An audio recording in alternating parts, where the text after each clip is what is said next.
wasn't supposed to play twice. I don't Is know that why I on did loop? that. I was like, yeah, I had loop picked on accident because last time I needed it to go twice for something, so it was like still on there. And I was like, wait, why is it going a second time? I was getting ready to talk. I was like, hey, what's up? And then it kept going. So I was like, all right, Cut it's you not off, good. huh? Exactly. All right, so we had a party tonight. I'm on my like fourth glass of wine, so You want to see some controversial stuff now? maybe I don't know. I will say this: my my OBS Streamlabs keeps crashing. So I was trying to get it started. That's why we started late. That's the real reason why. I kept going in and trying to fix it, and it kept crashing. So I think I'm gonna have to set up a separate scene just for virtual desktop or whatever, because I think it's like there's an issue with it somewhere. So I'll have to figure that out.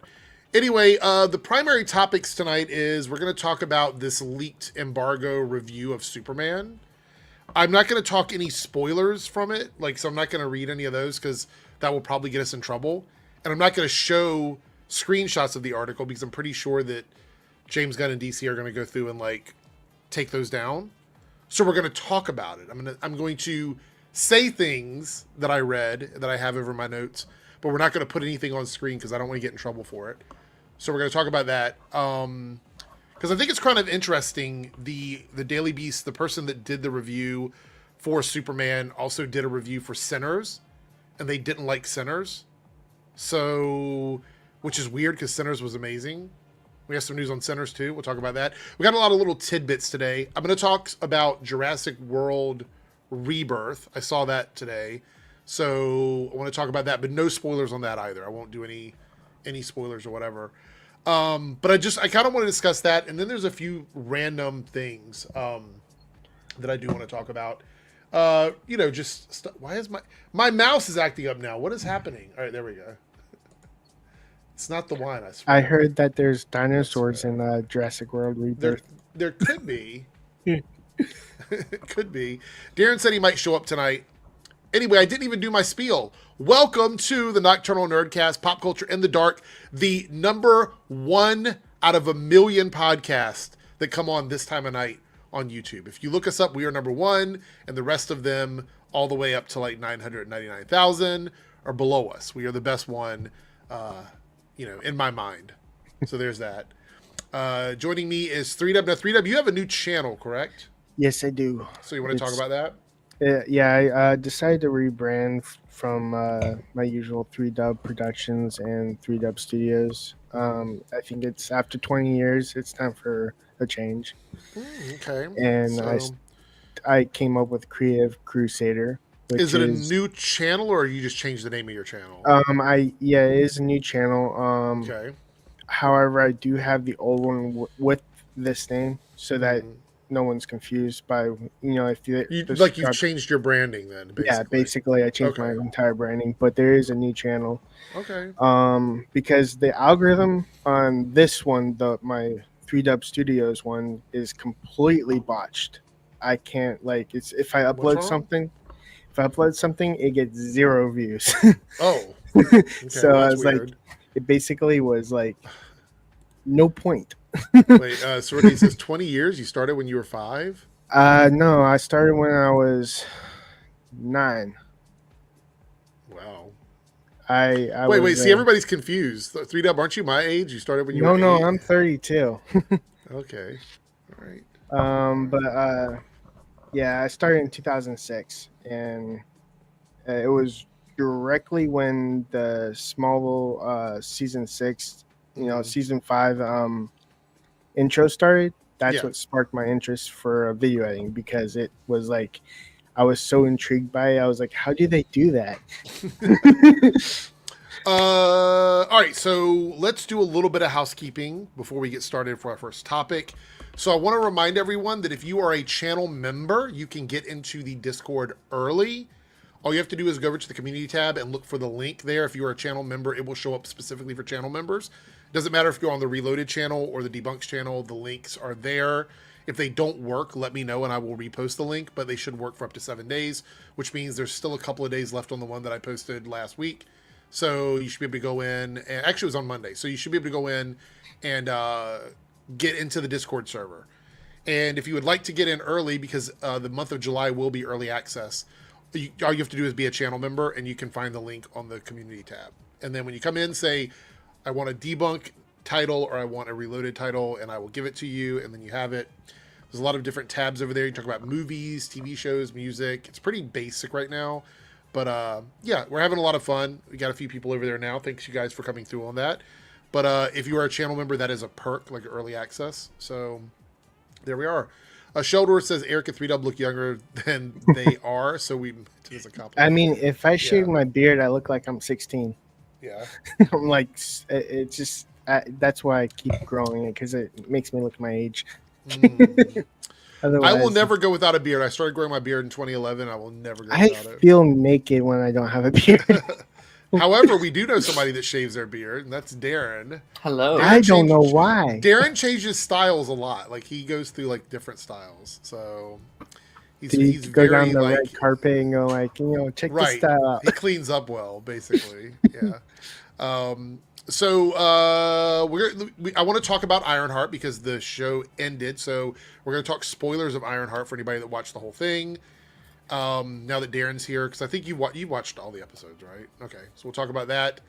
Again, we're going to talk about this Klondike. I actually have ice cream in the other room too, but I am drinking my 4th glass of wine, so we're not going to do ice cream. I do have ice cream. It's kind of gross. gross. I'm not going like I said earlier, you missed it. We're going to talk about the leaked embargo broken Superman review that came out, but we're not going to talk any spoilers. Any spoilers that are in it, I won't talk about. But I do want to talk about the overall like vibe of the article and what was being said, and we'll talk about why I'm not going to put much credibility in it. Why is the embargo lifted early? No, they broke embargo. Oh, they broke it. Basically, I think they had it scheduled to go out at a certain time, but they had the day wrong. So it went out, and then within like 10 minutes, they took it down, but people got screenshots of the whole thing. Do we know when it's supposed to drop? The embargo? Yeah. Let me look and see. Somebody in the chat probably knows, and they're going to know well before I post anything. I hope it's not the 7th, because that's too early for me. Like, can you do it on the 10th? Because that's when everyone else watches it. Let's see here what it says. July 8th, so it was a week early. Wow. It says here July 8th at 3 p.m. So I think it came out today at 3 p.m. So basically they had the day wrong. So they put July 3rd instead of 8th. So it's 2 days early, which that's interesting to me because they're not like super confident in it, right? Because like typically when they're like, people are gonna love this, they put it out like a week or so early, which I feel like almost never ends well. Like, I feel like I'm nervous now. I'm nervous because of that. Now that I've read that, I'm nervous. By the way, I thought it was a cowboy hat, but I see it's like a caution cone. Yeah. So I'm like, all right. Got it. We got a couple super chats, and then we'll jump into some small topics, and then we'll jump into the big topics. Again, 10 super chats today, but we're doing any tier, so even $1 counts. So whatever you want to donate to kick off the month, you can. We hit our goal last month. Not only do we hit all of our goal every week, but we hit the whole monthly goal. You guys are amazing. So thank you so much for channel support. Let's go through and see what we have now in our super chats. So Sheldor here with a $5 super chat says, I'm hyped for Super Fantastic. Also thought you should know, Eric, I saw someone in another stream ranting about, oh no, don't bring that name up. Please don't bring that name up. I know who it is when you say Supergirl. Like, that person just loves for us to say stuff so they can make videos about it. So I know who it is, but I'm going to keep my mouth shut. I'm also excited for, this was the beginning of the month for me in terms of like movies and stuff, because like Jurassic World, and then we're going to have Superman, then we're going to have Fantastic Four. Those are my 3 definites. And then there's a bunch of like maybes depending on like not Smurfs. What my schedule is. Definitely not Smurfs. No. It's so funny. Speaking of Smurfs, that Rihanna song, Friend of Mine, is so bad that like I played it at the club for the 2nd time ever. When was it? Last night, actually. It was last night, and most of the people had never even heard the song. They were like, Rihanna had a new song. I'm like, yeah, this came out like 2 months ago, and nobody had heard it. And I'm like, after I played it, they're like, oh, that's why we hadn't heard it. This is not very good. She just repeats the same thing over and over again. But I believe this song was specifically meant for a scene in the Smurfs movie, so that's why I'm like, I think it's probably... It's a song that you have to see the movie to understand. All right, Silhouetted Animator coming in with a $5 super chat.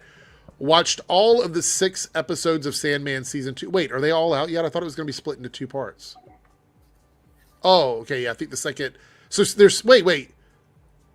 So there's 12 episodes. That's kind of cool. Wait. So No, is it there's not? 10. Is it not?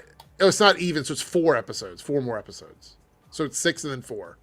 Yeah. Right. 4. Okay. All right. I think the second half is later this month. Very solid season thus far. July We watched the 24th. very first episode because we went to see a movie. So we haven't had a chance to watch the other 5. So no spoilers, please. Even though I've read the comics, I don't want any spoilers. Marketing has been really bad for that. Like I've seen Well, I nothing.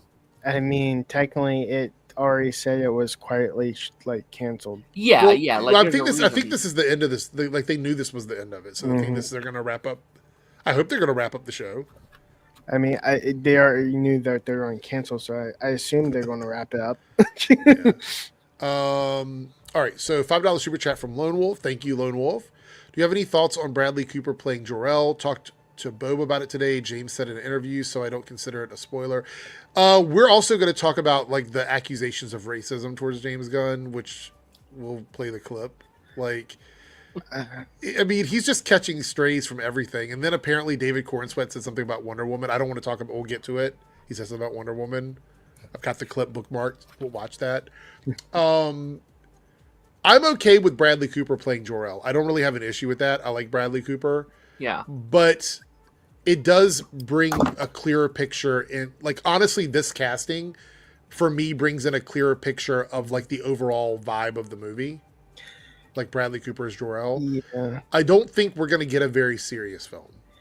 For me personally, I don't see Bradley Cooper as Jor-El. He doesn't like scream Jor-El to me. But I would have to wait and see. Well, I think they're going to style him different. I mean, he's not going to walk around looking like super young. Like Rocket Raccoon, like. Well, I mean, obviously not Rocket Raccoon. I would hope he doesn't like Rocket Raccoon. I kind of want that. I mean, it would be funny, right? It's just like we don't explain it. It's just a raccoon's his father for some reason. Cody with the $5 super chat. The same day as Amazon showing, which I think is a problem because people are going to spoil the day. Look, I'm already expecting. Look, when the first Amazon showings drop, I will not be on the internet very much until I see the movie. Agreed. So I will do my streams, but I will not be checking Twitter. I will not be looking on Facebook. I'm going to go into sheltered mode for 2 days until I see the movie because I think it is. I would not be surprised if there's already going to be spoilers because I think the movie releases this weekend in the UK. Doesn't it come out early in the UK? Let me check. Am I wrong about that? Someone said it came out early. Let me check.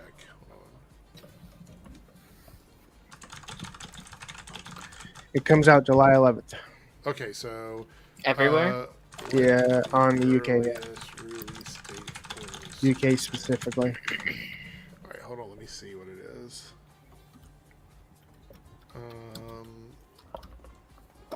So there's some overseas markets where it releases on the 9th, which is I'm assuming like the international, the Amazon thing, right? Isn't that it? Yeah. That's the 8th. So 8th is Amazon, 9th is some international markets, and 11th is the official release. So well, technically the 10th, but you know. Yeah, technically. Okay. Yeah, kind of interesting. That means I only have to survive 2 days. Right. Well, I mean, you just got to be careful. $1 super chat from Sheldor, just contributing. Thank you, Sheldor, to the cause. Appreciate it. And we have a $5 super chat from Crazy Cat Lady. Good to see you. Is there Odyssey trailer out right now on Ironheart? All right. Yes, there's an Odyssey trailer, but I don't know if we can watch that without it getting claimed. Yeah, it's only showing in theaters right now. Like it's not like public. Like there's nothing. Right. I've seen a rip version of it, but I don't think I can watch it here. I think it would probably get us in trouble. Just like that interview will, or that article will with the review, which is why I'm not going to show anything from it. Yeah, we're going to talk about Ironheart as well. Crazy Cat Lady, thank you for the $5. I think if saying Ironheart is all right is it's a pretty fair opinion of the series. I think there's some pretty outrageous opinions, but I think all right is pretty fair. Yeah, like Lance's. asking. Silhouette Animator with the $5 super chat. Snyder Cult started using the Daily Beast review as ammo to spread the word to make people hate the movie before it comes out. That's one of the things. Okay, so conspiracy theory hat on head, right? It makes me wonder if that was the purpose. Like, if the Daily Wire or the Daily Beast released it on accident, just enough for like the title to get out there so people could start talking about it.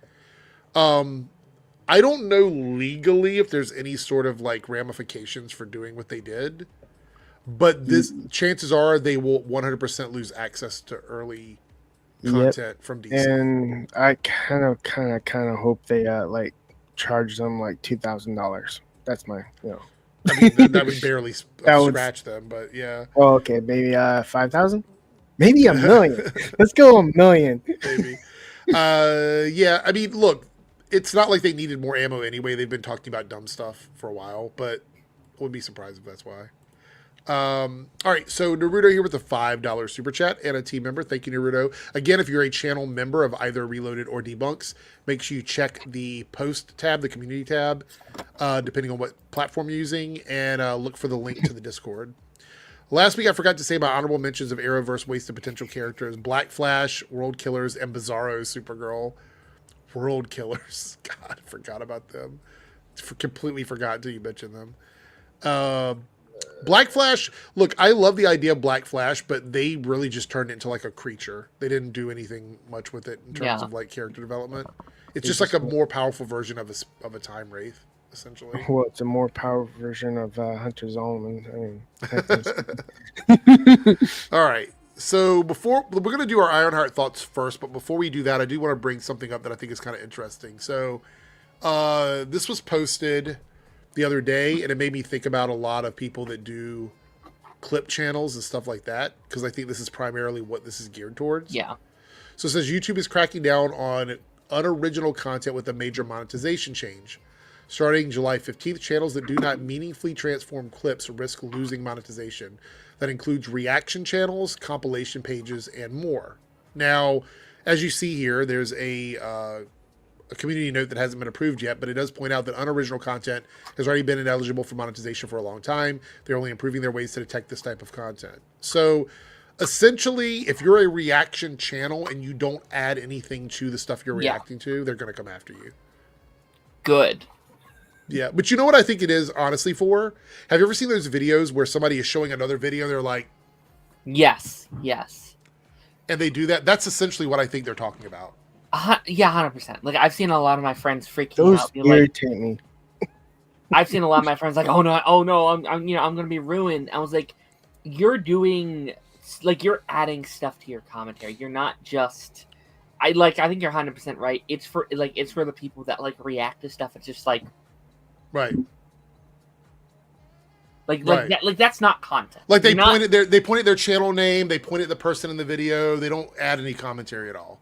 Yeah, no, like if you're actually, and like of course this could be abused. We've seen that happen on YouTube a lot where like it's supposed to be for this thing and it just backfires and it ruins a bunch of channels. We've seen that happen, right? Yeah. But in theory, this is a good thing and this should hopefully weed out the bad apples.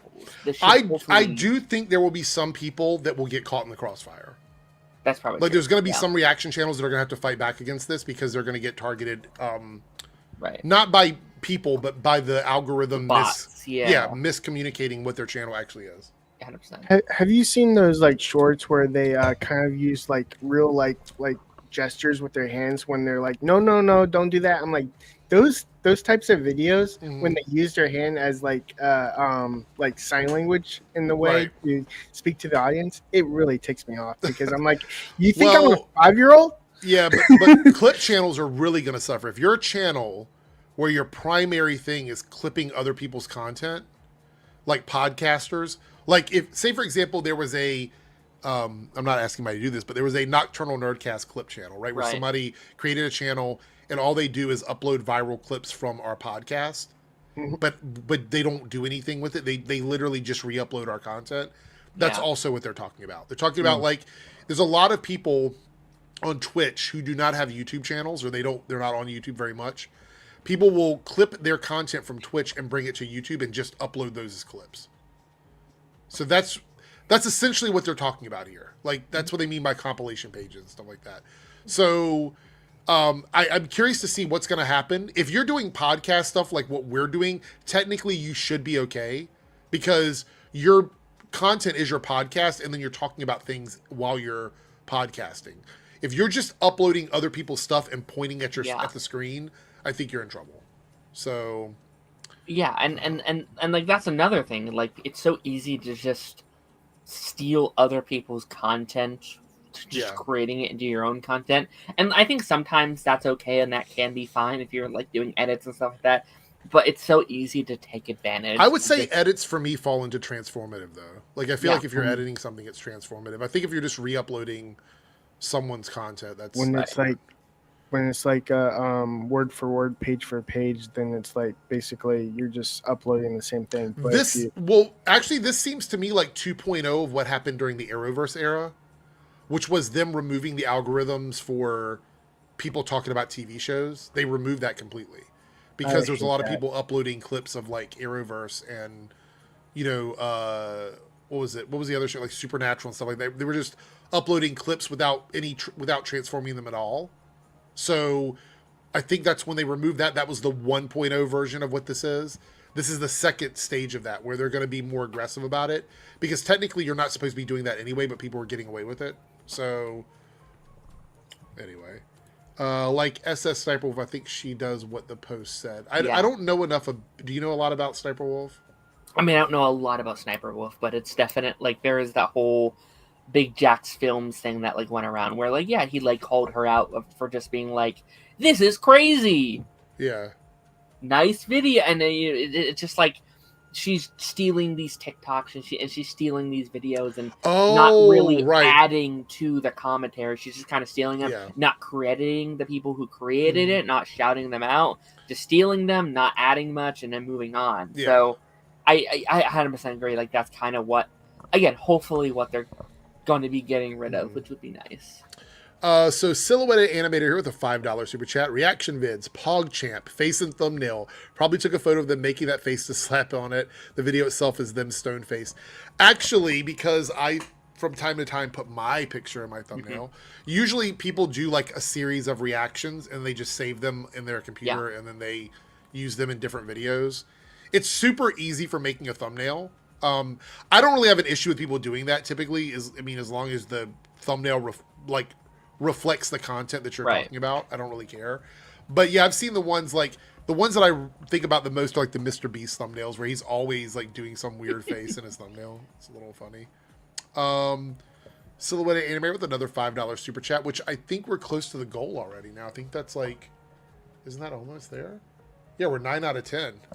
Heck yeah. XQC does less than most reactors, and I feel like he is exempt from the rule due to having millions of subs. That's the other thing, is we're going to see if this applies to the largest channels. Yeah. Because a lot of times when these rules come out, the larger channels get ignored because YouTube makes a lot of money off of their content. There's what is it? Hassan has people that clip his channel, and Asmongold has people that clip his channel. Yeah. So we're going to see how that works for those channels. Because those are literally just clip channels. Yeah. So, Shelter says, the thing is I appreciate about your content is it's genuine, authentic. I appreciate that. Yeah, what you get here is like me all the time. I don't know how to put this.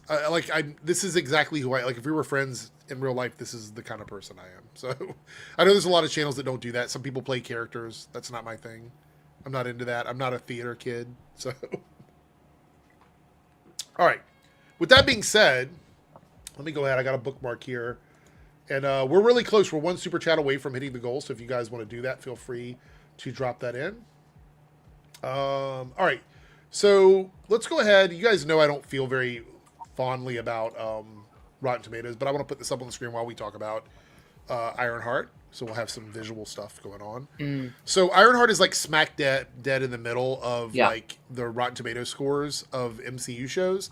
As you can see, there's a lot that are in the 80% range, like between 82 and 87. And then there's a few outliers on the bottom and a few outliers on the top. Now, let's talk about this chart a little bit whether or not we agree with some of these placements before we start talking about Ironheart. So we have Ms. Marvel at the top with 98%. And then WandaVision with 92. Let's do the top 5 first. Ms. Marvel, WandaVision, Loki, Hawkeye, Daredevil. Those are the top 5. Do we feel like those are deserving of being in that top 5 placement? Loki is. And WandaVision. There's others I put in my personal top 5, and we can talk about that in a second. I think we also need to point out when it comes to Rotten Tomatoes and TV, and I've talked about that many, many times, they are normally not a representative of the whole series. No. It's typically that first episode drop, everyone rates it, and they don't rate it for the rest of the season. Yep. Critics walk away after that.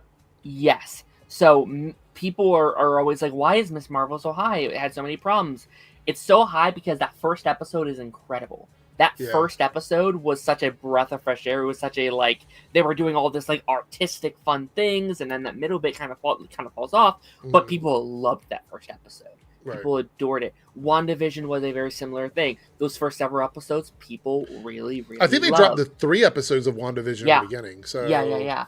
So, like, and that kind of goes for Hawkeye. Like, a lot of people have issues with Hawkeye, but, like, you know, that doesn't happen until later. Daredevil, people really love those first couple episodes of I would say the first episode of Daredevil is actually really strong, and then we have, like, a dip after that. Yeah. Right. So then we have Moon Knight and Ironheart. That should be at the bottom.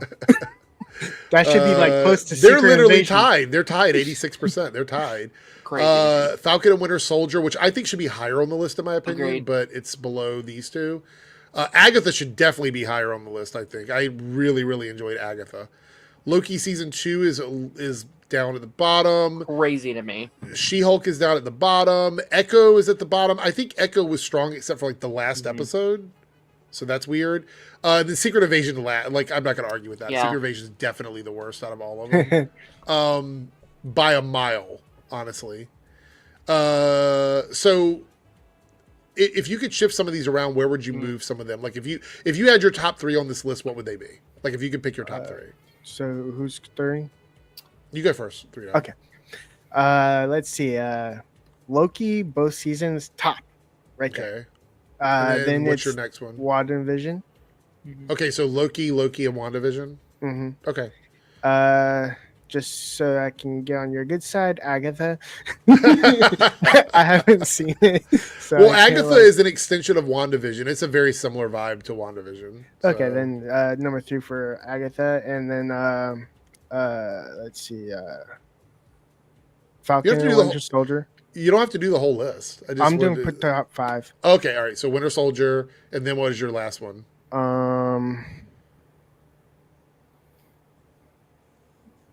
Daredevil. Okay. All right. Darren, what about you? What are you thinking? If you had to shuffle these around. My number 1 is like Loki season 2. Like that's in my top 3 MCU projects. So you must be like baffled that it's down in the bottom 4. Yeah, it's very strange to me that, especially since I think like the first episode season 2 was like incredible. It had like such a good start. Yeah, so like Loki was incredible.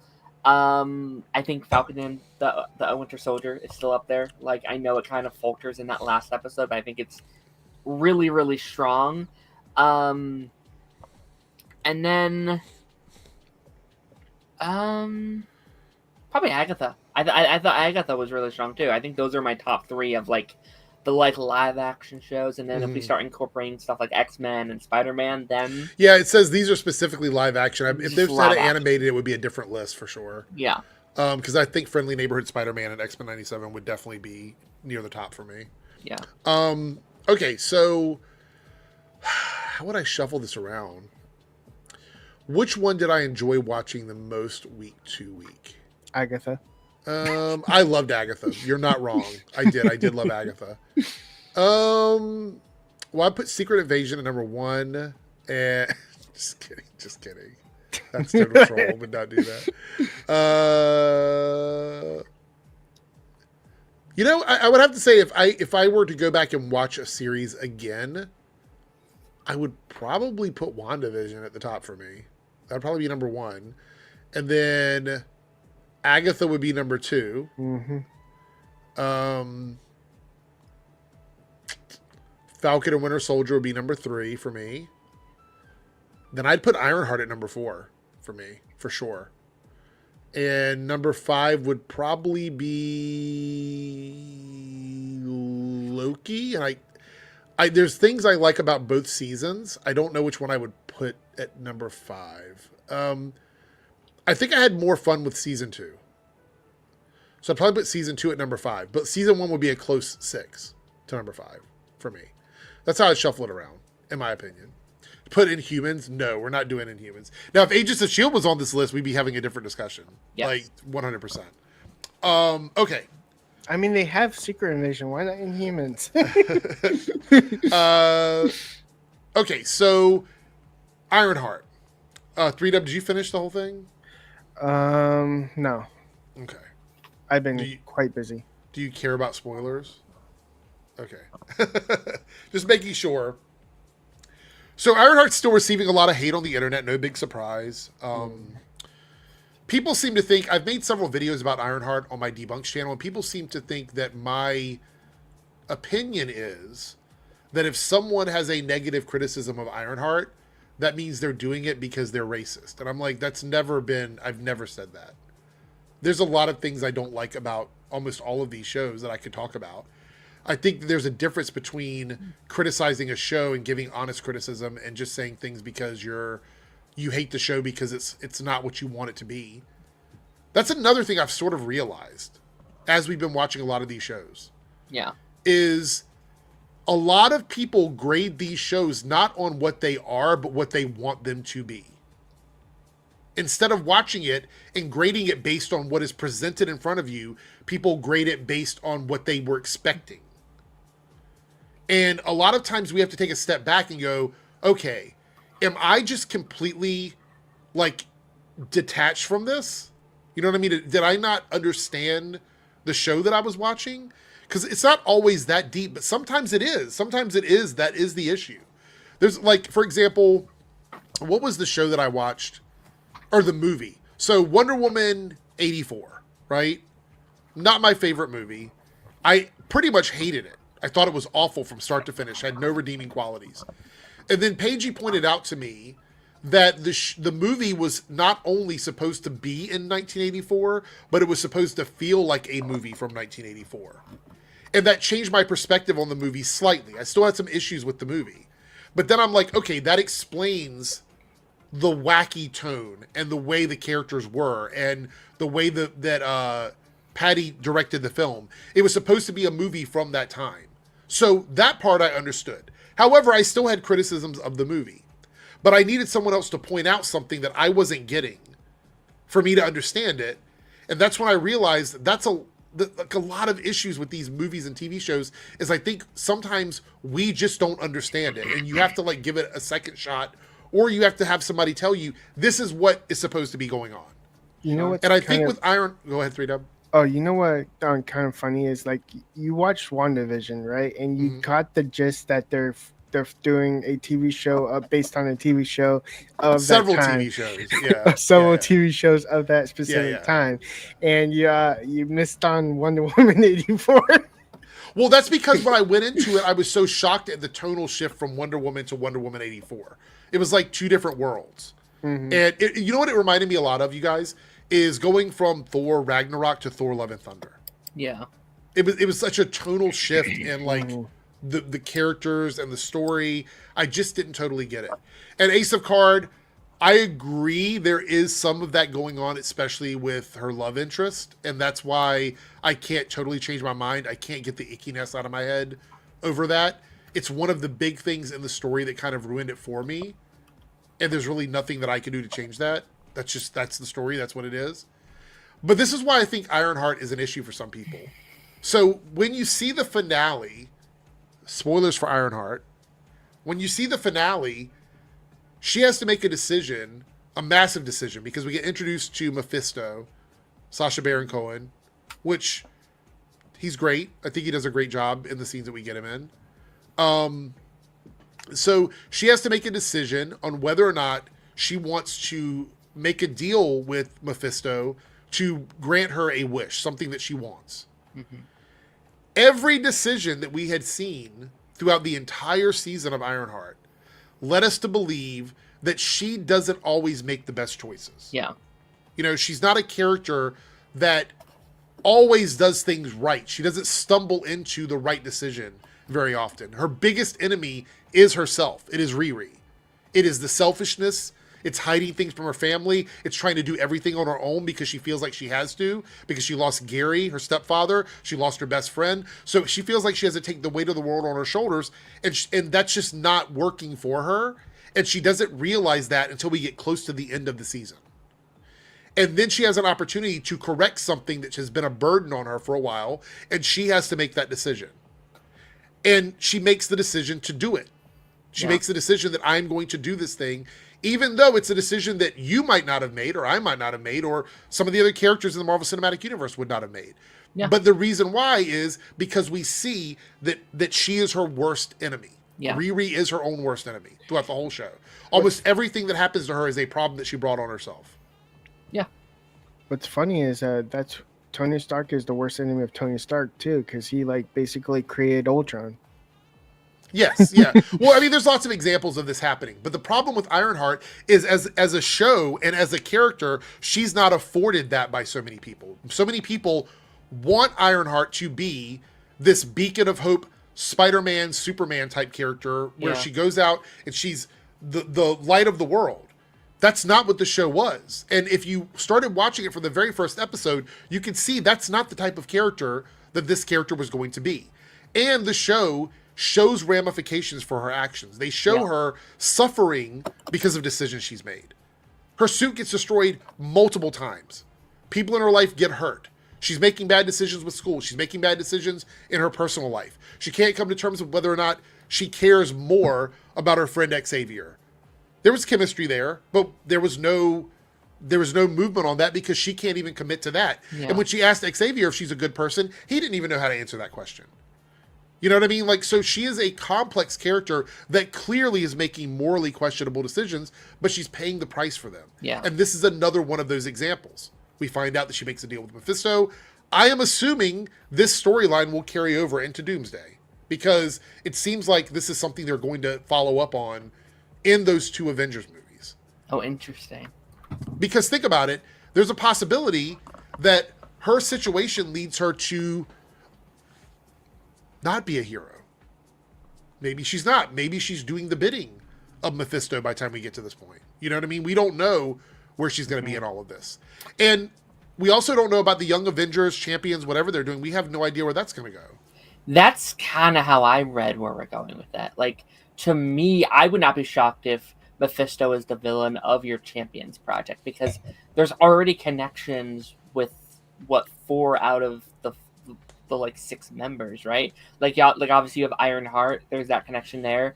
Billy and Tommy have that connection via like Agatha, via the like supernatural world. Like there's that Wanda connections there, and also America has that like Doctor Strange connection. So like it would make complete sense to me if they want to make Mephisto the like like the main villain, or even the Hood like the villain of that series as well. And she's almost the like main character of that Champions project because it would kind of make sense that like she gets involved with them somehow and she's like, yo, I've been dealing with this shit. I need some help. Can you help me get under like out of the like the foot of this thing? The thing that's going to be interesting though, and like and Lance really pointed this out to me, and he's like, hey, this is an issue for me. I was like, that's fair. Is that this does take place 3 years before where we are in the timeline right now. Right. So by the time we see her again, she's already gone through all of this stuff. Like there's not going to be a lot of building on that. Yeah. Where is she now? Is she like full of those like probably where Parker was? Yeah. Probably where Parker was. Yeah. That's why I'm wondering if she's even going to be a hero by the time we run into her again. Because the thing is, I think this is called context, everyone. This is reading context clues. I think the reason why Parker was as wild and crazy and like out of his mind as he was when we got to see him at the end when he was facing off against her is because his soul is being sucked away. He's losing who he is, which is why he said without the Hood, he feels empty. because he's not himself. You know what I mean? And I think Riri is going to be in that same position. That's my concern, is that we're going to meet Riri when she's just basically 1,000 times more selfish than she is now. I don't know. It's a little concerning for me because, again, it's so far down the timeline. Yeah. You know? I feel like she's also going to, like, see her, like, what she could become by looking at Tony Stark's, like, dark side. Just by, you know, seeing a guy that's supposed to be a hero be the villain and not, you know, I think it will reflect on her personally. I also think it was kind of cool getting a little taste of what a armor would be with enchantment in it, being able to use magic and stuff. That was pretty cool. You know, so I like that aspect of it. There was some really solid things in the show, and I think a lot of people don't want to admit that it's good because they are expected to say that it's bad. Yeah. I don't believe, like, people that are complaining about this so hard, I don't believe you. I'm sorry, I don't. It's just not, you can't tell me that the show is worse than just okay. That's just, it's not believable. I'm sorry, it's not. Yeah. You can't convince me otherwise. I'm sorry. And it's weird because there are valid criticisms, right? Like, this is not a perfect show. No. There are some issues with it.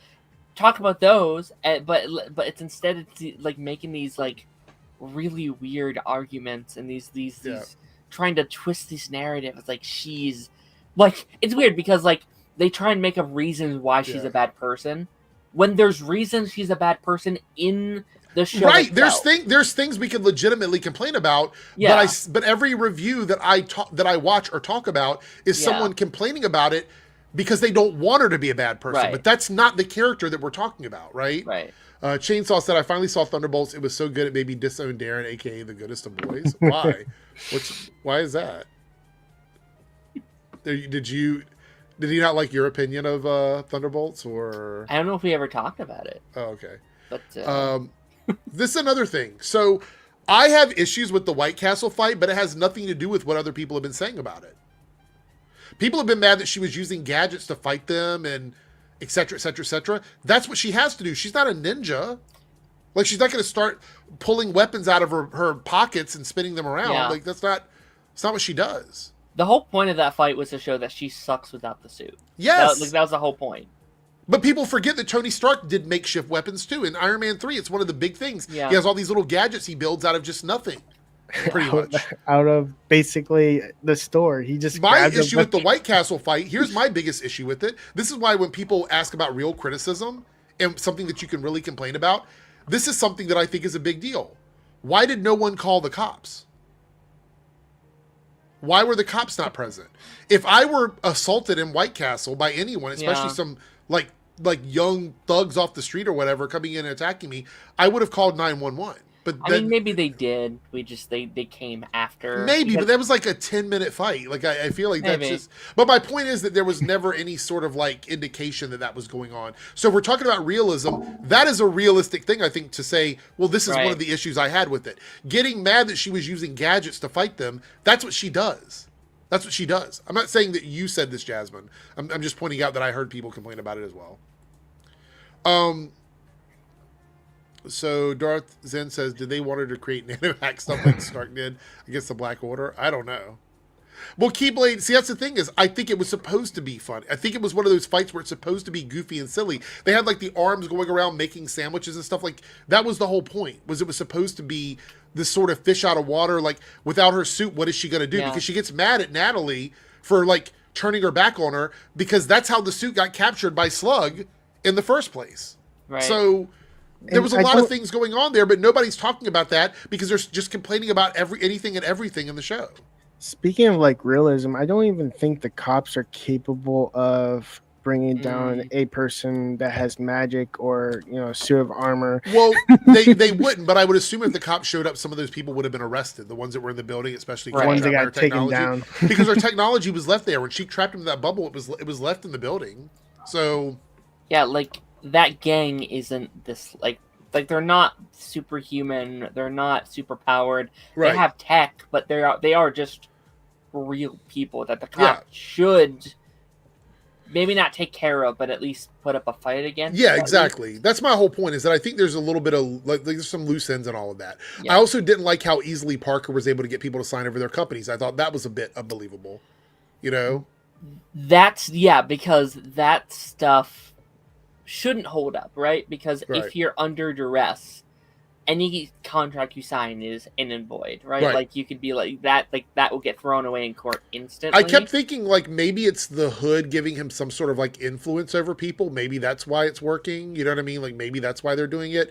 But the point is, it's never really explained, and I felt like that was a very, very flimsy way for him to like gain power over these corporations. You know what that reminded me of is actually Smallville, where this guy shakes somebody's hand, and he can basically mind control them to sign over a company. I think that goes to my criticisms of the show. I actually really loved Ironheart. I think for the most part, it's what I've been really wanting them to dive into with these Disney Plus shows. I really enjoyed it, but it's clearly very rushed. It really. Which is crazy because it was in post-production for 2 years. So, like... It's a show. Like, I honestly think they did everything they could have with the formula that they were given. It felt like they were trapped behind that 6-episode Disney Plus movie template. Yeah. And I think everything that's there is great, but it needed more. It needed at least one more episode to flesh out these ideas. I think so here's the other thing, Darren. I didn't realize this when we talked about it originally, but I did some digging when I heard people complaining about it, about the episode release format, like 3 and 3, and why they did it this way. Yeah. I completely forgot until like a week ago when I read the article about it. This is the end of Phase 5. It is, yeah. So they could not have it lead up to the day of the release of Fantastic Four, because that's the beginning of Phase 6. So if we're going by the phase schedule, that would have made no sense. It would have been bad for them. So they had to finish it earlier, and they decided that instead of doing 2, 2, 2, it was better to do 3 and 3, which sucks. But I understand why they felt they were locked into doing it this way. I mean, you could have just had it come out a week earlier, or 2 weeks early. Like, how about in 2024 or whenever it was supposed to come out? It 100% should have come out last year. They apparently, I did some digging on that, and apparently the other issue was the writer strike, the director strike, the actor strike. Apparently that affected the show. They pretty much confirmed that was what held the show up originally, was the strike. Or the strikes, I should say, because they were like multiple in a row with each other. That was the setback on the actual finished production of the series. But you know what I don't hear anybody complaining about, and what the show isn't getting a lot of credit for? The visual effects. The show looks amazing. It looks incredible.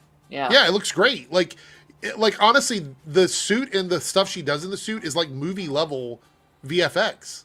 Yeah. So no one's complaining about that, because you can't complain, but I don't see anybody giving them their roses for it. No.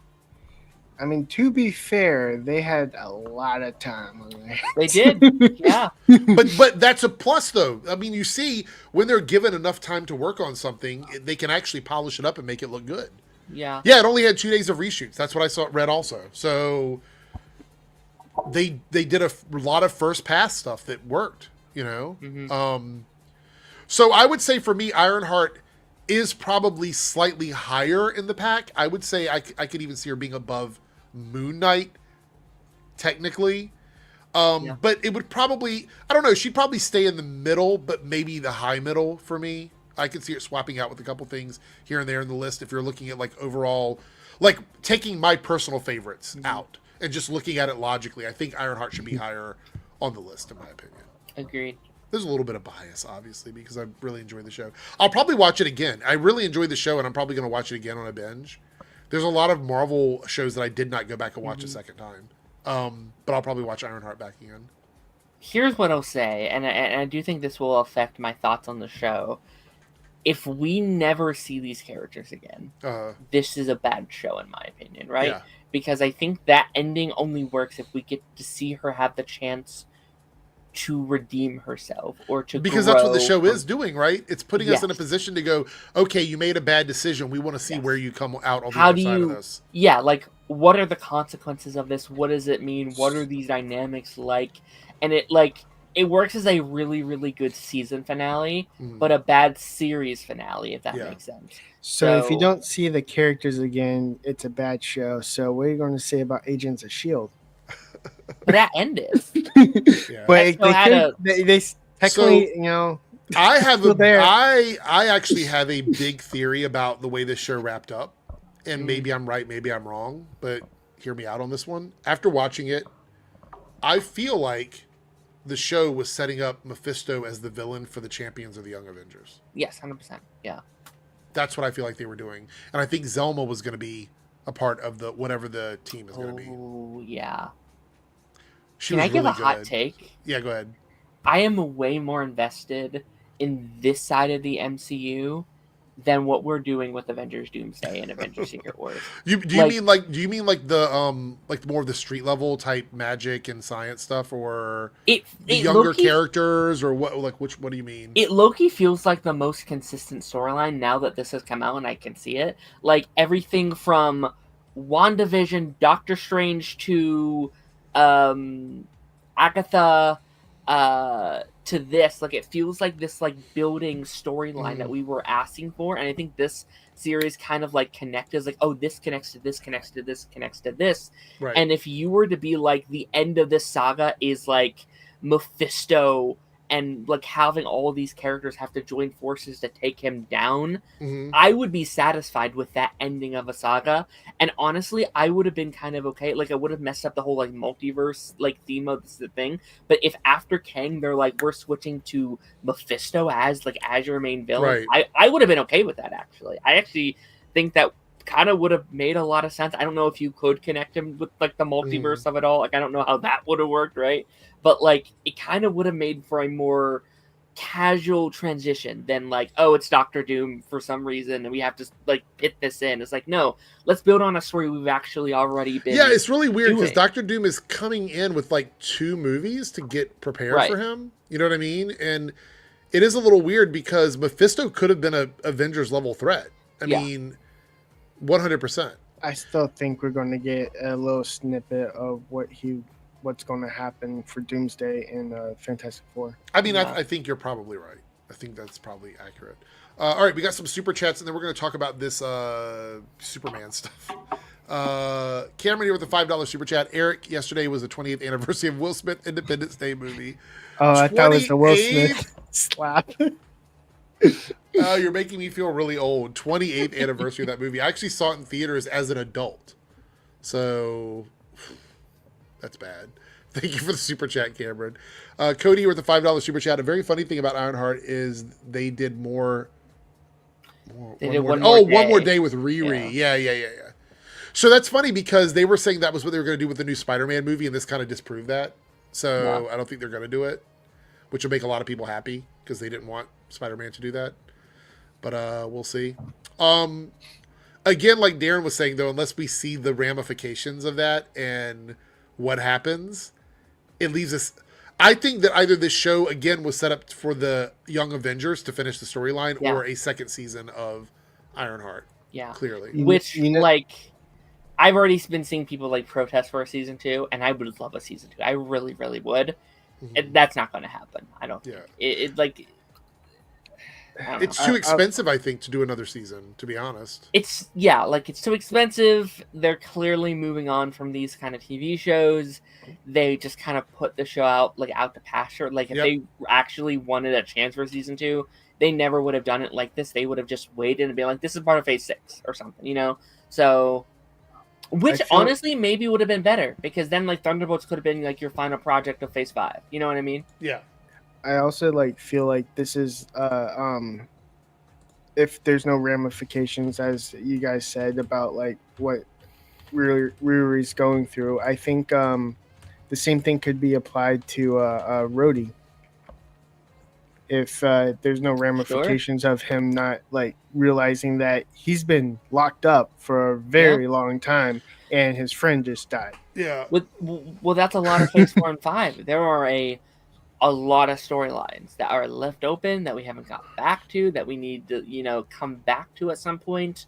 Rhodey's an interesting one, though, because I do think he fits in a lot more places than Riri, and he is unfortunately a much more popular character. Like, he's one of the OG characters. I recently interacted with the post yesterday. Rhodey is one of the only 4 characters that has appeared in every single phase. Right. There's only been 4, and he is one of those 4. Well, no. Avengers 2. Wait, hold on. Yeah. Iron Man 2. Yeah, he was in Iron Man 2. He's in every phase, yeah. I was about to say technically Iron Man, that's a different Rhodey. The thing is, Rhodey will be in the 2 Avengers movies for sure, 100%. So I hope so. So that means he'll be in phase 6 as well. So let's hope. Yeah. Cameron with a $5 super chat. Have you seen that Keith David will be getting a star on the Hollywood Walk of Fame? I did see that briefly today. I didn't read into it too deeply, but I saw the pictures posted by Keith David, or it was either by him or by a fan account. Have you seen the video of it? Mm-mm. Oh, it's the most adorable video in the world. You should watch it. It's. If you know, do you have the link for it? Because I don't. Yeah, know where it's at, so. Let me find it. It's him, like, seeing him win it for like the first time. It's the most adorable thing. Hold on, let me pull it up. By the way, Lone Wolf, happy early birthday. Your birthday's tomorrow, so happy early birthday. I hope you get all of your wishes coming true. Going to be 21 or I've had too much of this wine tonight. You don't sound like you did too. I might not sound like it, but in my mind, I'm feeling it for sure. All right, I sent you that link. Okay, we're going to watch that while we have the super chat up here. All right, let's see. I'm going to pause it. All right, present.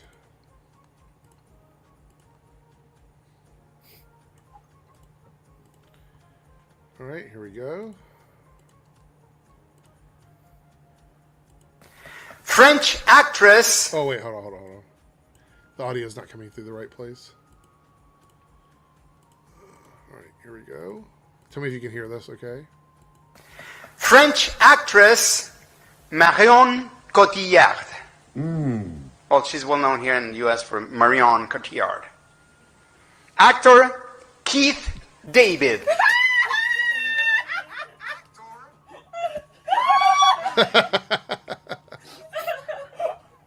Actress Rachel McAdams. He's not even listening anymore. He's just like, happy 70th birthday. Oh my God. And me more. Sorry. aww. The Pride of Italy. Actor Franco Nero. Oh God. Bollywood star Padukone. The iconic Molly Ringwald. Oh, And That last part felt forced for the wife. Oh, Reroll! He deserves it. He is such a talent. 100%. 100%. So good. 100%. Naruto here with the $2 super chat. Thank you so much. Parker was clearly addicted to the hood. Yes, but I think that it's more than that. I think the hood was taking parts of his soul away. So I think as his soul was going away, those scars were coming onto his body, which is why when we saw like 50% of his body covered in those scars, he was pretty much at that point almost a shell of himself. So I'm curious about. Oh, sorry. Go ahead. I was going to say, same thing happened with Oliver Queen when he was the hood. A little bit of soul just left his body every time he killed someone. oh goodness.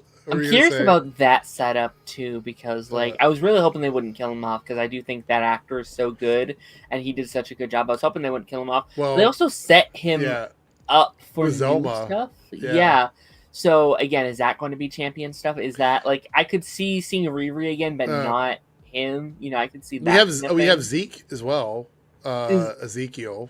Which there was that news that came out where he was supposed to be in Black Panther. Like setting up the Serpent Society. Yeah. That's crazy, right? That character was supposed to be there. That's crazy. Yeah. Yeah, it goes to show they were doing all the things but Captain America things. Like they were doing Hulk and Eternals and Iron Man. You know, like but you know that connective tissue, I think, is one of the things that ruined this like for a lot of people this last phase because it felt so disjointed a little bit. I would have actually kind of been okay with that though, like if Zeke was the villain of Captain America 4, because I do think there's a story there about legacy and trying to live up to a legacy. Like both. You know what would have been really cool is if it were Zeke and Red Hulk, because then it ties in like two of those older storylines that they left on the cutting room floor, basically. So I feel like Ezekiel should have been like the villain of Iron Man, like to revenge his father. I think that they could have eventually set that up, but I think we would have to have a situation where we get another iteration of Iron Man through like Secret Wars or something like that. I kind of like it. Kind of like how they did it here, though. Like, I like that it's just almost like a legacy mashup between your new, not Iron Man, but like your Iron Person and this kind of legacy with him and the story of like... Yeah, it's like the legacy of Iron Man with Ironheart and then the legacy of Ironmonger with Ezekiel. You know what was funny is that he said the alter ego of Ironmonger without actually giving him the name Ironmonger. He was like, he was a monger. Oh, but he didn't actually say the full name. I'm like, again with this? Yeah, because they never actually call him Ironmonger, like, in the universe. It's like... No, but I think that was for fans. I think that was just for the people watching, pretty much. Lone Wolf, the $2 super chat, says, isn't Abracadabra a character post-credit scene? Abracadabra is a DC character. I don't think there's a Marvel character named Abracadabra unless it's a new character.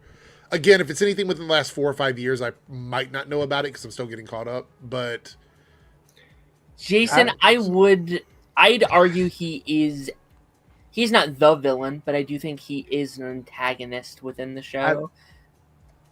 I will say Abracadabra has a doppelganger in the Marvel universe, though. The actor plays on one of the thieves in Ant-Man. Yes. Dare, though, you're speaking about the villain outside of Ezekiel.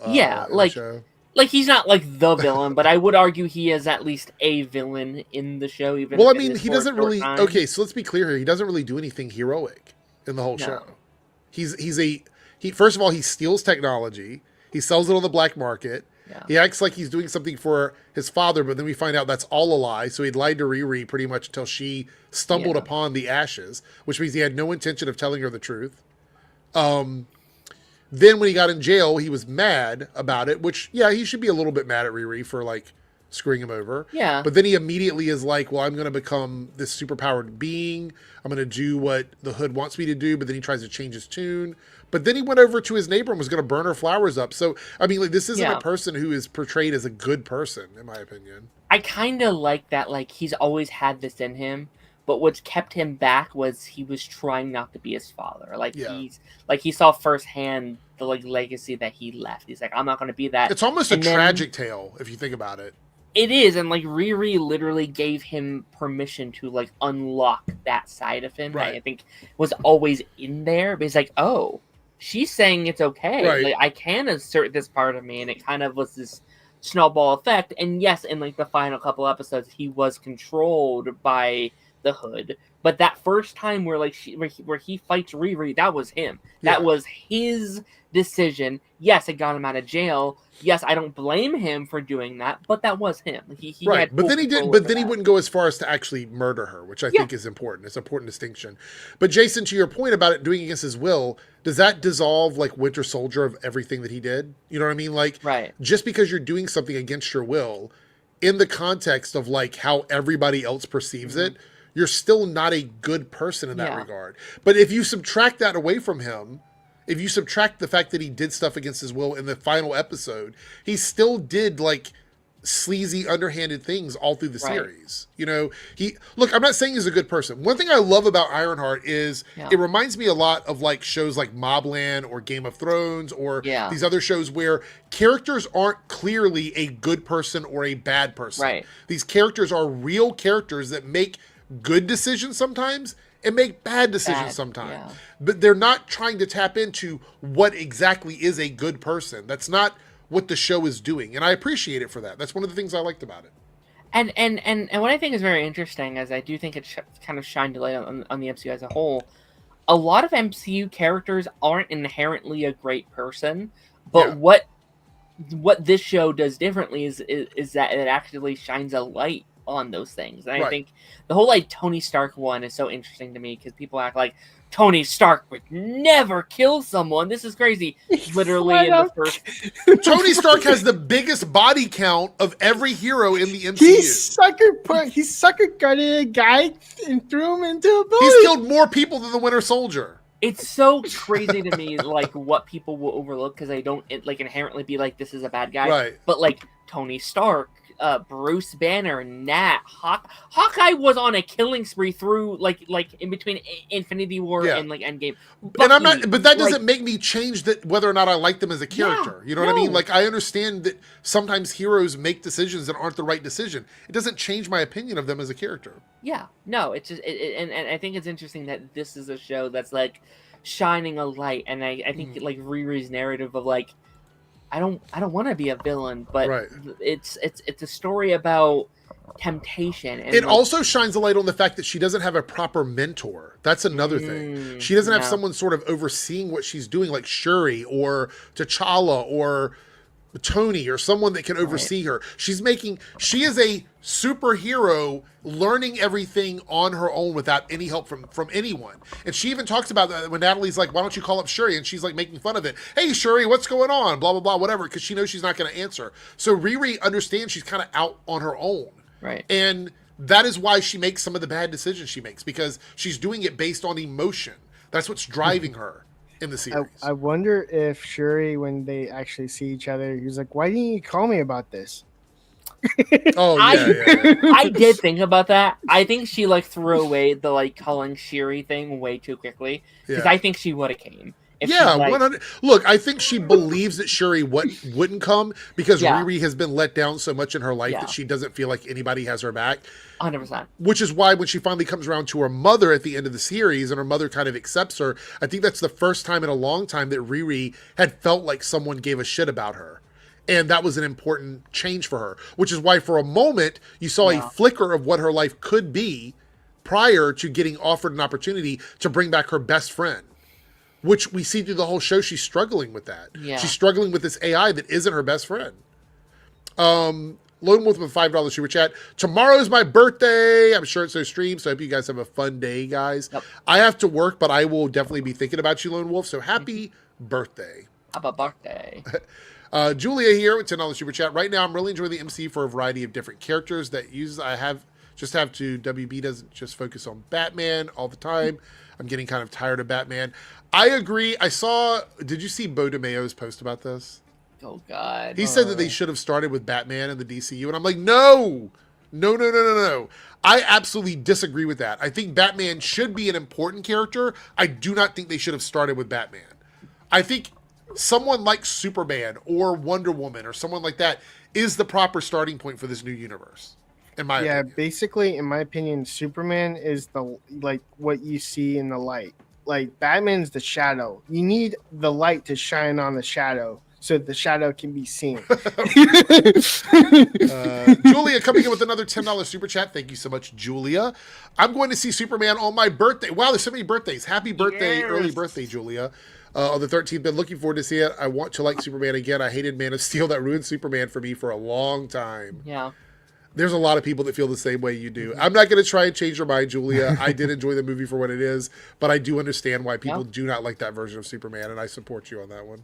Well, I don't like the Batman v Superman, in my opinion. That was way too godlike for my personal opinion. And then I had certain love for Man of Steel, but at the end of it, he could have done something else, like take Zod outside or something like that before he tried to kill people. There was more than one option he could have gone with. Well, I do know people have an issue with it. What were you going to say, Darren, about Superman? You were going to suggest something? I was just going to say, if you're looking for something to kind of hold you over, I think Superman Lois is a great shout if you're not a fan of that Man 4 of Steel. seasons of it. 4 seasons. Hey, I would also Smallville argue too. My Adventures of Superman is also a good one if you're looking for a more lighthearted Superman. I'm not. I would not count Smallville as a Superman show. It is a Clark Kent show. It's still Smallville. I mean, it's still. If Superman. you run out of things to watch, you can watch Smallville. Oh, there we go. A little shout out for Smallville. All right, so we're gonna go over a little bit of this Superman stuff. I'm not gonna read spoilers. I do have spoilers for it, but we're not gonna read them because I don't want to spoil it for anybody. So let's set this up. Daily Beast released an article around 3 o'clock today, or yesterday now because it is Friday. I've had too much wine. They released the article around 3 o'clock yesterday, and they took it down within like 5 or 10 minutes. But there was a lot of spoilers in the article, a lot of them, which again, I'm not going to reveal here. But I do want to talk about the overall thoughts on the movie and the headline. But I want to remind everyone that the person that wrote this article hated sinners. Okay? So there we go. Take his ideas with a grain of salt. So the 30-second snapshot of this article is headline and tone.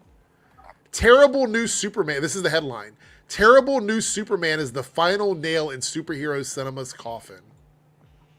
He called it a Saturday morning cartoon come to overstuff helter-skelter life. That's a selling point for me. It's like a live-action Saturday morning cartoon. Count me in. Yeah. Take my money. I will buy 20 tickets. Yes, please. Go ahead and put it on my credit card. Like, that's what I feel like when you say that. The fact that someone would get mad that a superhero movie feels like a Saturday morning cartoon is a bunch of red flags for me, to be quite honest. I don't know about you guys. How do you feel about that? Does that make you not want to see it, or? No, like I think I mean, it's weird because James Gunn literally said that.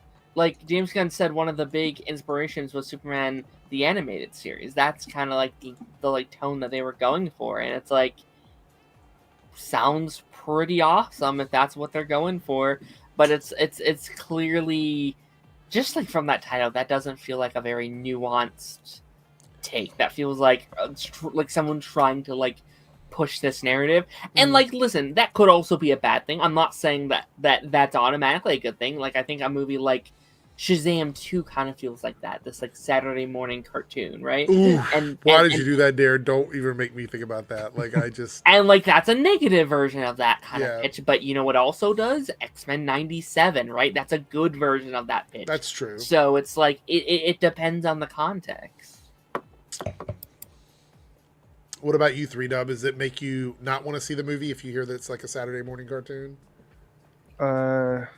There's a lot of Saturday morning cartoons that I really enjoyed, so hey, I'm going to see it. Okay. Some of the other criticisms are visuals are flashy, but the story is chaotic and paper thin. It's more of the same interconnected universe bedlam and proof in the author's view of genre fatigue. Okay. That was a lot of complex words. Basically saying that the idea of like these TV shows and movies being connected and stuff like that, it makes people tired of watching these movies and TV shows. That's basically what he's saying here. Those are for the general audience. For fans like us, we don't care. We will watch anyway. I think that's fair. I actually do think franchise stuff is kind of going away in like the next 10 years. Like, I think like it's tough because I think what people really want right now are these things that they can feel nostalgic for, but not necessarily have to put in a lot of work to enjoy it. And I do think the like age of connected universes isn't one that's going to be staying, I think, too much longer, just because people don't have time. People's attention spans aren't there. They don't want to have to watch every single project that's under this umbrella. I love it. Like this is my bread and butter. I love connected universes, but like I can understand like if the author here is like, yeah, they're not my thing, I'm a little tired of them. I could be like, okay, that's valid. I don't agree, but like I can understand where you're coming from. So here's some character notes and ideas on the performance. Again, I'm not going to give away any spoilers. I'm going to be very careful about what I say here. He's not a fan of David Cornsweet as Superman Clark Kent. He says that he looks the part, but feels like he's not as good as Reeve or Cavill. Well, just right there, He's a Snyder fan. I mean, obviously. He says But he's I will portrayed. say, Yeah, go ahead. I will say, like, Reeves is a good point. Like, he's still my top 3. So, Reeves is up there. So, All right, so let's talk about how he fundamentally misunderstands Superman in this line here.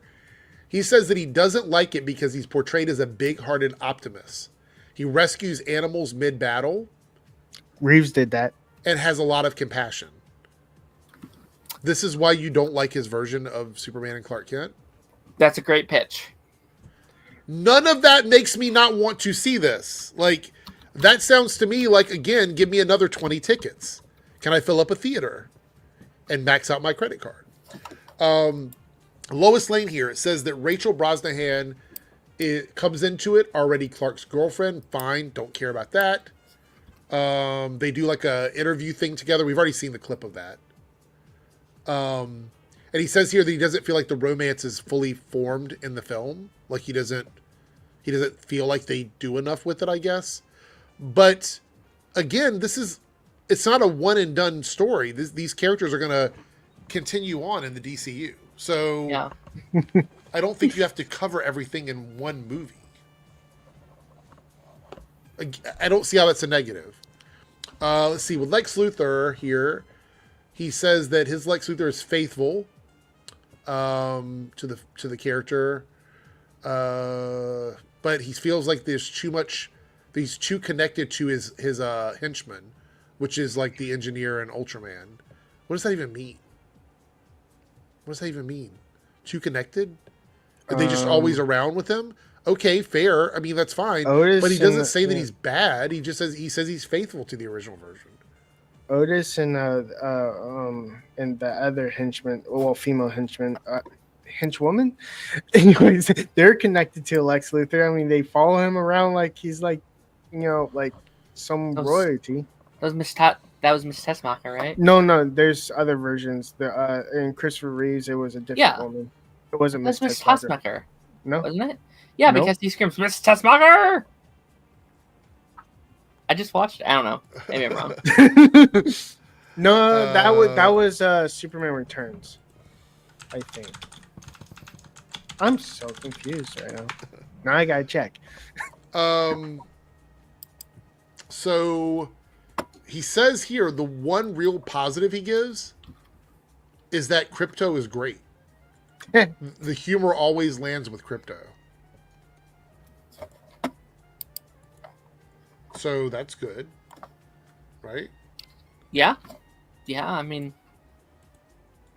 I don't know. Like I know, like a lot of those Snyder people, like freaked with like the Crypto thing. Like, how dare they, do a dog? I feel like if there's one thing you can count on with James Gunn is nailing the animals in his movies. Like he's really good with that.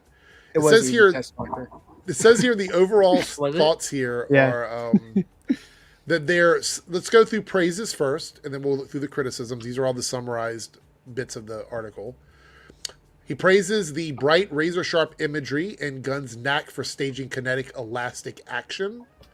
He uses the word elastic, which, okay. Authentic comic book deep cuts with like the Metamorpho and Hall of Justice stuff. The nostalgic Williams score, which we know there's a version of that they're going to have in the movie. And Holt's committed to Luthor.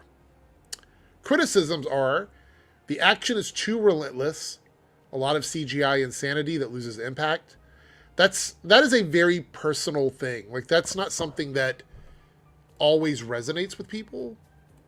You know what I mean? CW. Here's another criticism, was that it's overcrowded with a lot of characters. Some of them don't get a lot of development. All right. Valid. I mean, there's a whole building of employees. You expect them to all dive into their backstories? Look, I'm just going to put it out there that I thought when we first heard all the characters that were going to be in this that we might have an issue with a lot of characters that don't get a lot of storyline.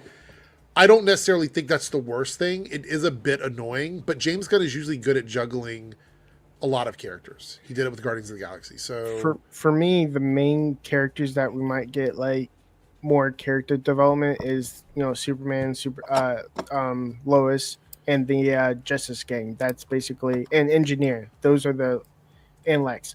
Those are the main ones that we're going to focus on. So the last little bits here are I sent a private chat, Darren. I don't know if you saw that or not.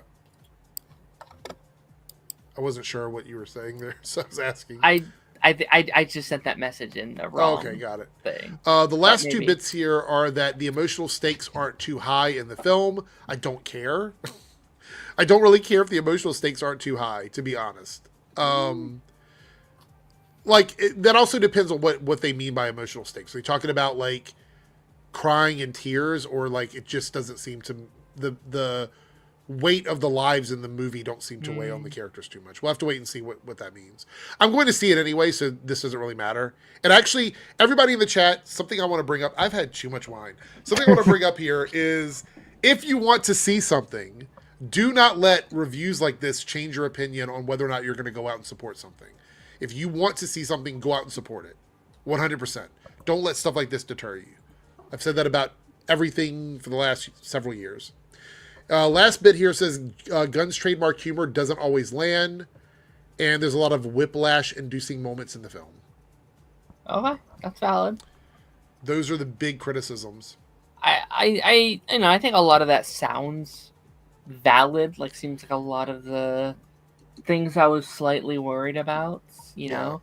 But it all depends on the context, and each person is going to take these elements with a grain of salt. So, what were you laughing about, 3Dub? Oh, I sent something in the private chat.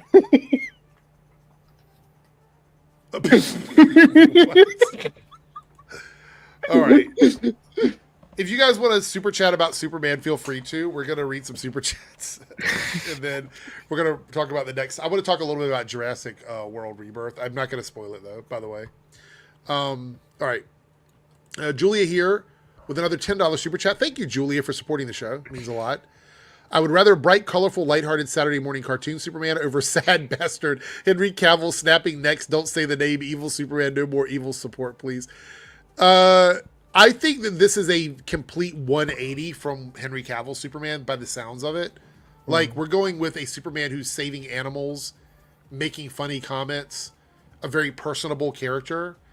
And it reminds me a lot of Henry Cavill's Superman. Or, of Tyler Hoechlin's Superman. It reminds me of the thing that we're trying to avoid. I've had too much wine. Give me a break here. Tyler Hoechlin's Superman. Because Tyler Hoechlin's Superman, you can see that even as an older Superman, he's still lighthearted. He still cares about people. He probably had a lot of quips back when he was running around in his 20s as Superman. That's the vibe it gives me.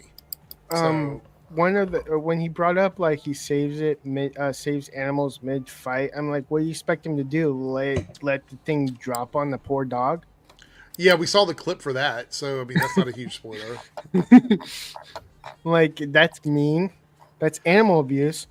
I would say if you think that any of this sounds bad to you, you probably don't understand the character of Superman. Zack Snyder's Man of Steel Superman is really not comic accurate. Nope. He's really not. And there's nothing wrong with that. I don't mind that he was doing like a different take on Superman, but I think people need to understand that is not the definitive version of Superman. Nope. It's just not. And they even got they even got the black Superman wrong. Like, basically, that's not supposed to be the hope. Yeah. What is it? Shaq there says, I will say this, don't take the Daily Beast as serious as they're the ones that said that Sinners is the worst kind of vampire bloodbath and sloppy one. We actually have some news on Sinners that I saw on Twitter, and it's going to blow y'all's minds if you haven't seen it yet. We're going to talk about it here in a moment. Yeah, go ahead. I also think it's been funny this week. Like, there's been those people who have seen the first 30 minutes and were like, this movie's incredible. I loved it. But then people have been going back into their history and be like, yeah, but you said that about The Flash too. And it's like, oh, maybe not so credible. Anonymous here with the 199 super chat. When are you and Boba going to collab on Superman? I mean, I've already said we're not going to go back into this. I do appreciate the super chat, but my door is always open for Boba. He just has to walk through the door. He still has to talk, to get in there. No. I mean, I get it. He's a busy person. I don't want him to ever feel obligated to do anything. It's also the door is 4 always in the morning open. for him. So, Chainsaw says, I'm just ready for the film to be out because at this point the constant discussion about it is becoming tiresome. I will agree with that. And that's why I'm feeling like after tonight, unless we get some major fucking game-breaking thing about Superman, I do not want to talk about it again until I have actually seen the movie. That's the reality of it. Like, I feel like we're in a situation where there's been a lot of press stuff that's been kind of crazy. Yeah. Would you agree with that? I mean, I just feel like it's been kind of crazy at this point. It's been a long road up until this point. What I will also say, though, is, like, I'm kind of sad for it to be here because, like, we have spent so much long, like, talking about it. And I feel like I'm someone who sometimes enjoys a journey more than the actual destination. Yeah. So, like, once it's over, we're like, oh, we're like done talking about it. Like, you know, like obviously we're gonna talk about the movie, but like, Zion, what are you talking about? Like the last month or so, every other live stream has been about Superman. What are you talking about? Sorry, I just don't agree with that. I think there's a lot of people excited about this movie. To be honest, nobody is like a flat out like untrue statement right there. But then we get stuff like this, so it's not going to be in the movie, so it's not really a spoiler. But they took it out.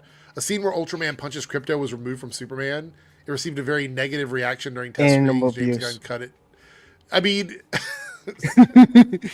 do we think this was a good decision or a bad decision to remove Krypto getting punched? Well, I mean, I don't like seeing a dog get punched, but you know, he can handle it. He's Krypto. Well, I mean, that's what I'm saying. He's Krypto. Fuck them. I think negative reactions to this is really funny because, like, what reactions were they hoping for? Were they like, yeah, let's go, Ultraman? You know, like, I think a scene like this is supposed to be negative, but I don't think that's necessarily, like, a bad thing. That's not like God. With that picture, it kind of, like, it made me go, like, Riddler? It looks like Riddler. Yeah, it does a little bit. We also had this little bit here. James Gunn says he took inspiration from Bollywood films while making Superman. Bollywood movies are the most important thing to me, so that's really where I take my inspiration for Superman. And of course, people are going crazy over this one. So, at least Superman's not singing it about everything. Well, I mean, I would hope not. I hope it's not one of those bait and switch, like you go to see Superman and it's a musical. That would not be good. Well, did you see the, like, controversy around this? The, like, clip that followed it? Okay, so the clip about him talking about, like, an Indian, like, Indian kids or whatever. Yes. So there was an interview clip. We're not going to watch it here because somebody told me it's getting claimed, so we're not going to do that. But in the clip, they asked James Gunn about, like, the comments, the negative comments on social media. And he says he tries not to let it get to him because he just has to remember that it's probably I think it's his 11-year-old kid or something from India. Yeah. And people were like, he's being racist, cancel him. I don't know. I feel like James Gunn has put his foot in his mouth again with some comment that he's made. But then he says this, and it's like, wait, hold on. Was this said before or after the comment? That's what I wonder. I think this was said after, but this isn't the first time he has said this. So it's not like he's lying about, like, trying to, like, cover it up. Oh, yeah, I totally took it. Like, it seems like he has, right? But it is a weird comment. I don't think it's necessarily like a cancelable comment, but it is one of those, like, ugh, you know. Maybe, he said 12. Okay, I was off by a year. Sorry, but yeah, I don't want to paraphrase. I wouldn't have personally said it. Like, you could have just said 12-year-old. You know. Look, maybe, possibly. He knows that that's where the bots are coming from. Maybe that's why he said that. I still wouldn't have said that. Yeah. Like, I still wouldn't have said it, to be honest.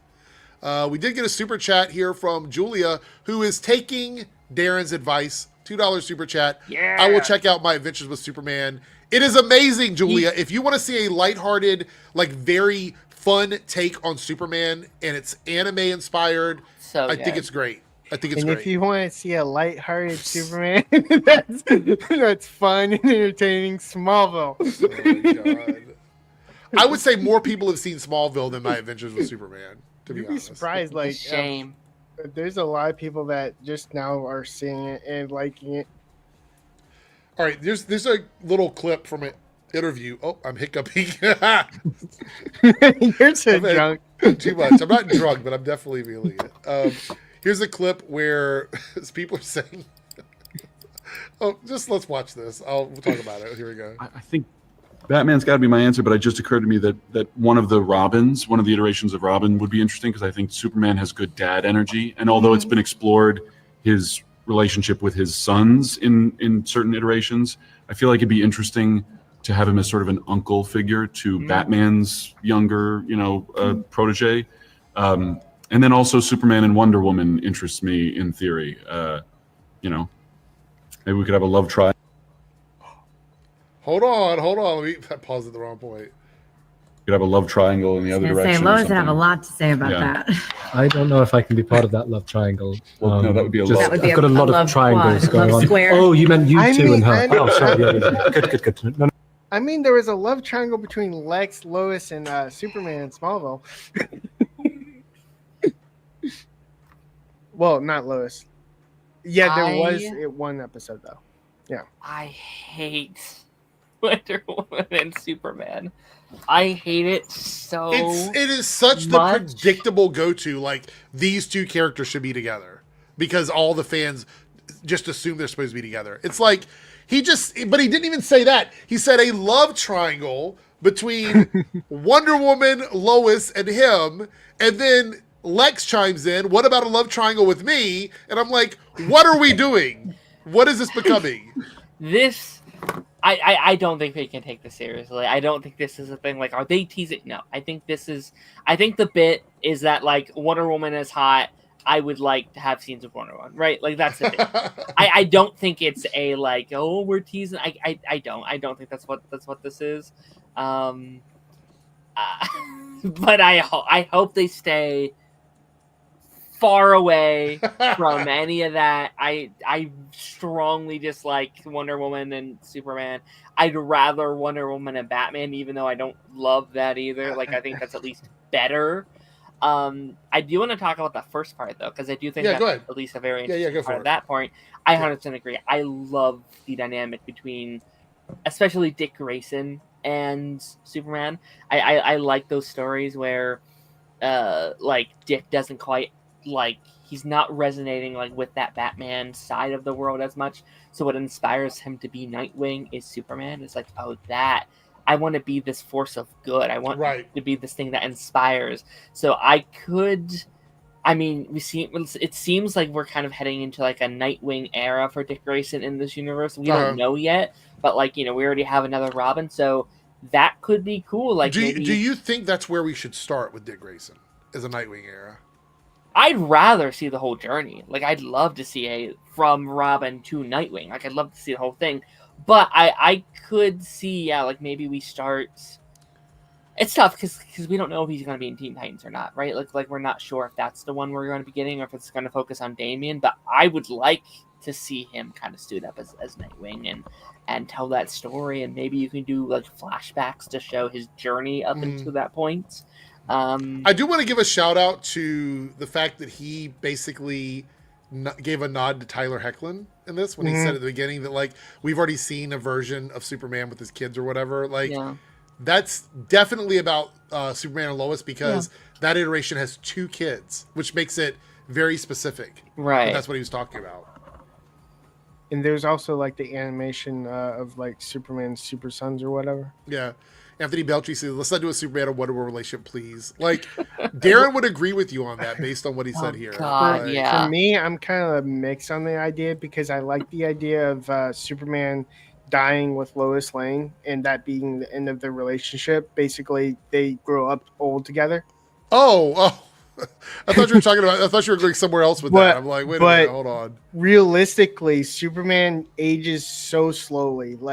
Yeah, Wonder Woman and Superman are the same. Well, Wonder Woman would actually live longer than Superman. Yeah. Well, true, but still, they would have a longer connection than. Lois So wait, Lane. are you saying that you stand Wonder Woman I'm and mixed. Superman? I'm both. Oh no, I'm it sounds mixed. to me like you want them together. I'm both because it realistically. Oh, so you want a menage a trois, like all of them together in a relationship? Realistically, I think it's probable. So he wifes up Lois, but then his side chick is Wonder Woman? Is that what you're saying? I think what he's saying is once Lois dies, he could be like, yo, yeah. Wonder Woman. Okay. Gotcha. Yeah, basically. I've always loved the idea, like, if I was to ever make a Superman movie, I love the idea of, like, Logan-style Superman, not in terms of, like, tone, but, like, I love the idea of, like, Superman lives so long, everyone he loves has died, and right. What is the, like, morality of that when he has to slowly see everyone You know what's interesting is whenever we see, like, a character that exists as an immortal character or a character that lives for a long time, you don't really see that sort of reaction. But when it's a character that is either human and gets immortality or turns into a vampire or something like that, where they get to live for a long time, they are affected by that because it's not something they're used to. I think Superman would also suffer from that because he is raised as a human. Yeah, like, I think it'd be very fascinating to tell this story of, like, most stories like that, they either end up grumpy or mean or evil, but it's like, can he stay good when he has nothing left? I think really pushing the, like, goodness of Superman and how much loss can he take until he does break, and, like, what does it take? Like, I think that'd be fascinating. Yeah. We got a couple comments here. Thor. Yeah, Thor is a good example of someone that has a very long life. Highly in Dread says, we don't need a Superman, Batman, Wonder Woman love triangle because the people would compare it to Wolverine, Jean Grey, and Cyclops love triangle. Yeah, maybe. Julia says, honestly, I like Supergirl, CW Supergirl. That show is my favorite. You're not going to get any complaints for any Arrowverse love over here. Like, we are a very accepting Arrowverse love community. There's one person that hates that. But. Well, we're not going to talk about that person. So I support love for all Arrowverse shows, even if they weren't my favorites, because I think that's a pocket of the DC universe that doesn't get enough love in general. And a little bit of love goes a long way. And I know that's a song lyric, but I'm not going to sing it because I'm not going to get flagged for it. But yeah, thank you, Julie. I do appreciate it. All right, we're going to talk a little bit about Jurassic World. Oh, by the way, 3W, you forgot to tell me to do the poll. You didn't tell me to remind you. So. Oh, am I supposed to remind you now? Is that the way this works? Well, I thought you did it at the beginning of the stream 3 times in a row. Right. So I thought that was the thing. All right. Well, we will do the poll after this thing because I'm not going to spend a lot of time on this. I'm assuming I'm the only person that's seen this because I know 3W didn't see it, and Darren, you probably didn't go yet, right? I haven't seen that. No. Wait, how did you know I didn't see it? Because you already told me you have an issue with dinosaur movies. True. Okay. So I actually feel like, we have a special guest.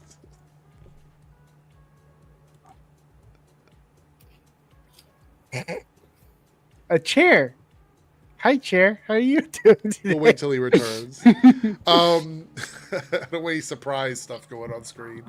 Okay, so I went and saw this today. I actually posted a picture if you are on my Reloaded channel in the community tab.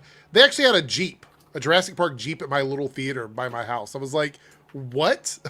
Cool. Like, how much money did they spend to get a Jurassic Park Jeep at my theater? Little weird. Okay. Oh, here he goes. Here he goes. He's returned. But he's got a plate. What are we eating at like 12 o'clock at night? What are we eating at 12 o'clock at night? I just got back from seeing this bullshit. Oh, here we go. Here we go. Look, I'll be honest. The reality is the only, and Lance, you can probably confirm this, the only real spoilers are the way people die in the movie, because the story is pretty much, it's a basic story. Is it bad? I went to see it with my brother, spending some time with my little brother, because we ain't seen the movie since Scream last year or the year before. Oh, and you went to the late showing. This is a late showing for you. You went to like the late showing. Yeah, I went at 9. Right. Dog, we had to do 13 hours today at work. It was insane. So went to see it. I went in with the open mind. I think we're gonna disagree, but I want to hear what your thoughts are. Don't do a lot of spoil. Don't spoil the end of it. You can do some light spoilers, but don't spoil the end of it. No spoilers, but dumb basic plot. No character development. You just jump. I hate movies when you just jump into it. You jump into it, and we're supposed to immediately like these characters. They talk about Ironheart being unlikable. This is like the biggest group of unlikable people that they want you to like. To be fair, 70% of them don't really have any storyline. Yeah. To be fair. Yeah. Also, I'll just say, is this a Marvel reunion? Like, Jesus Christ. Mahershala and Natasha, like I Scarlett said, Johansson what is showing the up. deal with MCU Dude, characters Deadpool going villains? into Yeah, into Like monster Cassandra movies? Nova and Ajax finally meet, I guess. Yeah. Okay. Loki and Captain Marvel met in got King Kong. Oh yeah, true.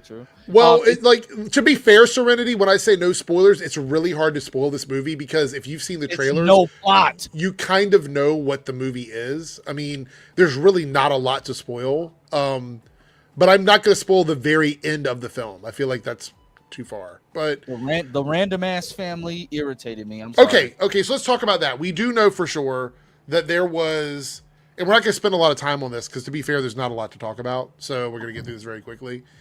You got the main group of people who are doing what pretty much every Jurassic Park group does, which is they have to go to the island for one reason or another. And this time they're coming up with this idea. Can we talk about that real quick? Yeah. That was so dumb.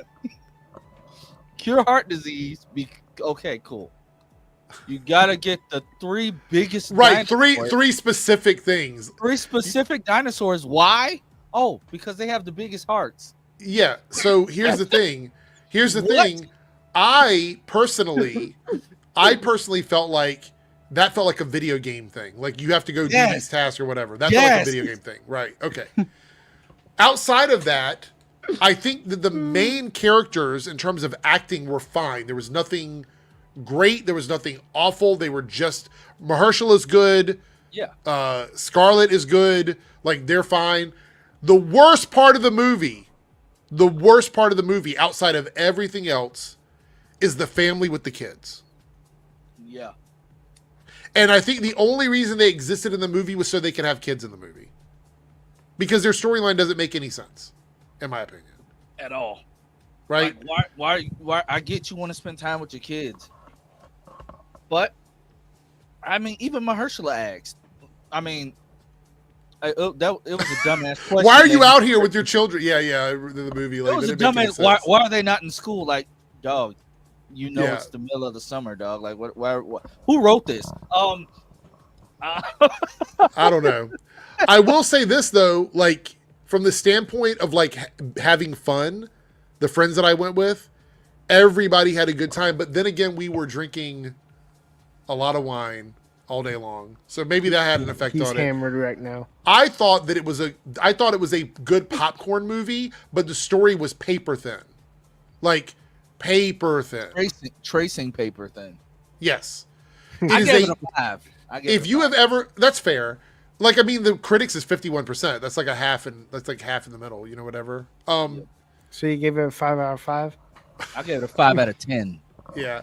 So I had more fun with it, but for me, I'm a very simple person when it comes to Jurassic Park. I just want to see people and dinosaurs and people running from dinosaurs. So if you can do that for me, you're going to get a pretty good score from me.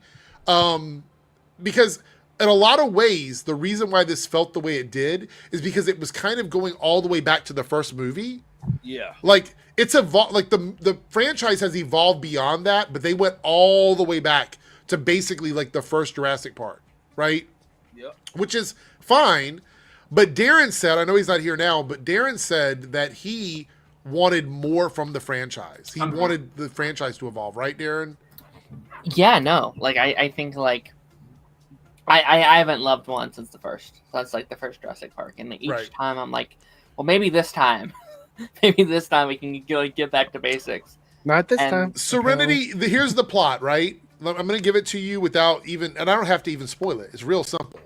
So it's another island with dinosaurs on it. There's a company that has a bunch of money that wants them to go to the island to get something from the dinosaurs and bring it back so they can make money off of it. It's pretty much the same plot as almost every Jurassic World movie. You forgot one. This time, it's completely illegal. Yes. This time, they're going to go to prison if they get caught. So it's the stakes are even higher in this movie. If you get caught, somebody's going to lock you up, even though it's in international waters and nobody has claimed the island. But somehow you're going to get arrested. So here's what I'll say, and like I haven't seen it yet. Maybe I'll love it, and I'll be like, "Well, this was it for me." Maybe, who knows? Yeah. But like, if I don't like this one, I don't know if I'm doing another one. I don't know if I can do like this. If I don't like this, this would be the like third one in a row that I like. I think this movie is still going to make a ton of money this weekend because my theater was packed. My theater was packed. We've talked about this for like 2 years now, Eric. People love these goddamn dinosaurs. I saw a TikTok today that I thought was like really except for interesting. 3Dub. And I thought was very interesting, where it's like they said the only thing people like more than superheroes are dinosaurs, and I was like, actually, that might be correct. And the thing is, there's a market for like every other kind of like genre of Well, this isn't an oversaturated genre. That's the thing, is there's not a million dinosaur franchises. Exactly. Like there's dozens of space movies and westerns and superheroes. And Lance is going to see it again. He said can't wait to get his ticket again to go back and see it. I don't see the appeal of dinosaurs. If they were so special, why did they get extinct?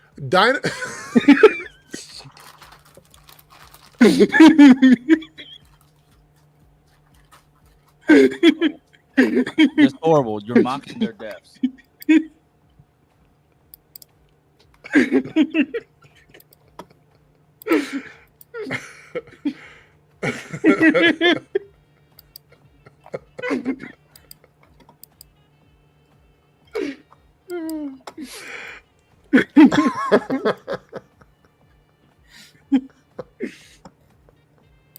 Oh my god. Hold on a second.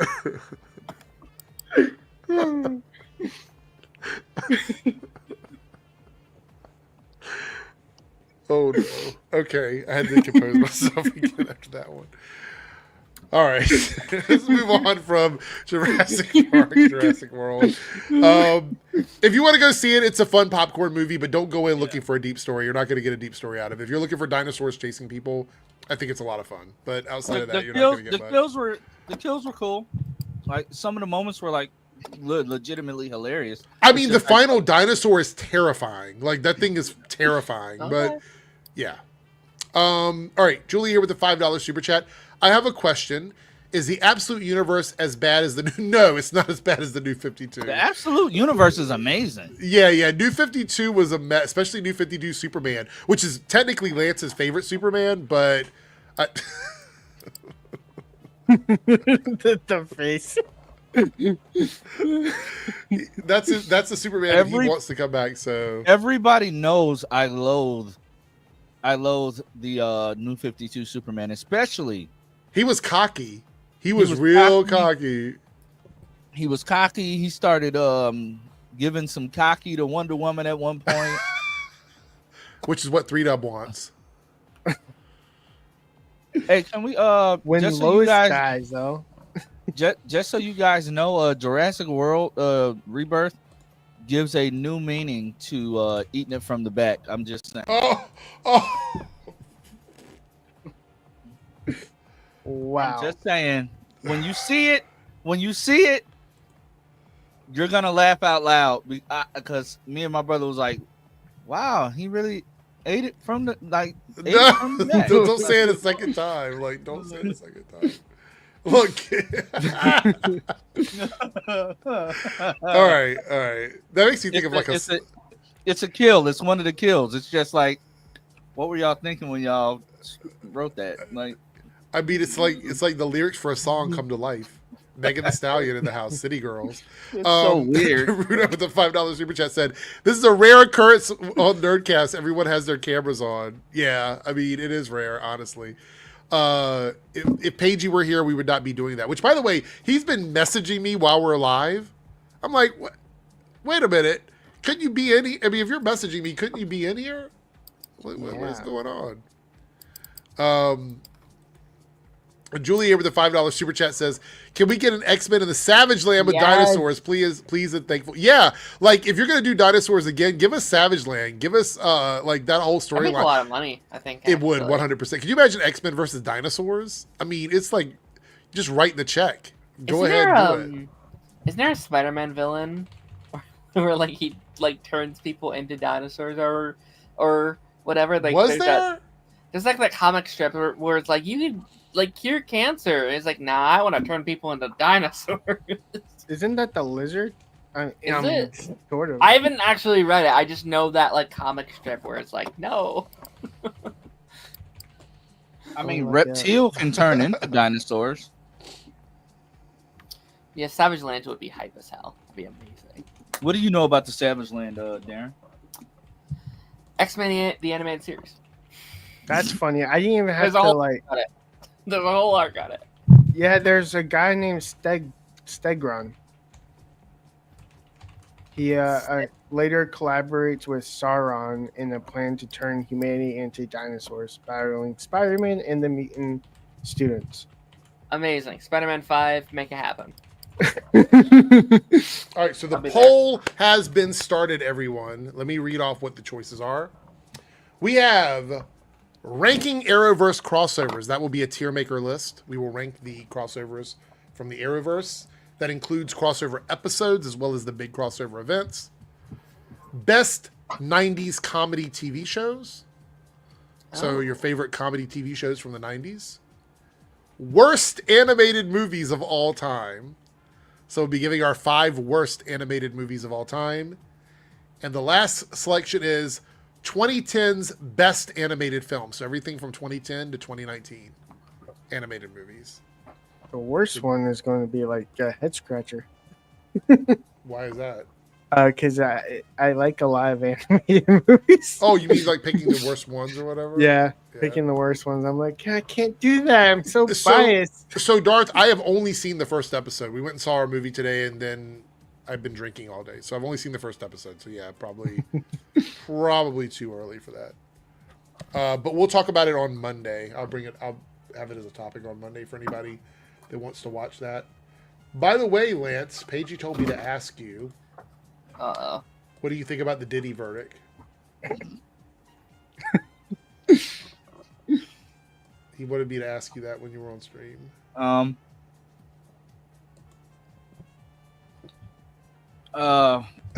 not surprised. You know, everything is a distraction. That's all I'll say. Okay. Were we supposed to be at war like 2 weeks ago? That's true. Yeah, I think it is a distraction. You're probably right. All right, hold on for a second. Cameron sent me $5. So cash at me that. Yeah, I'll send it over to you. Now, Lance, am I going to get that $70? Hey, am I going to get that $400? Whoa! Aaron hosted Party Nation on Tuesday, right? Whoa! I hosted Party Nation. We got $70 worth of super chats. That was insane. Wait, but 3Dub said, toss me that 400. That's what 3Dub said. What is that about? Why do you owe 3Dub $400?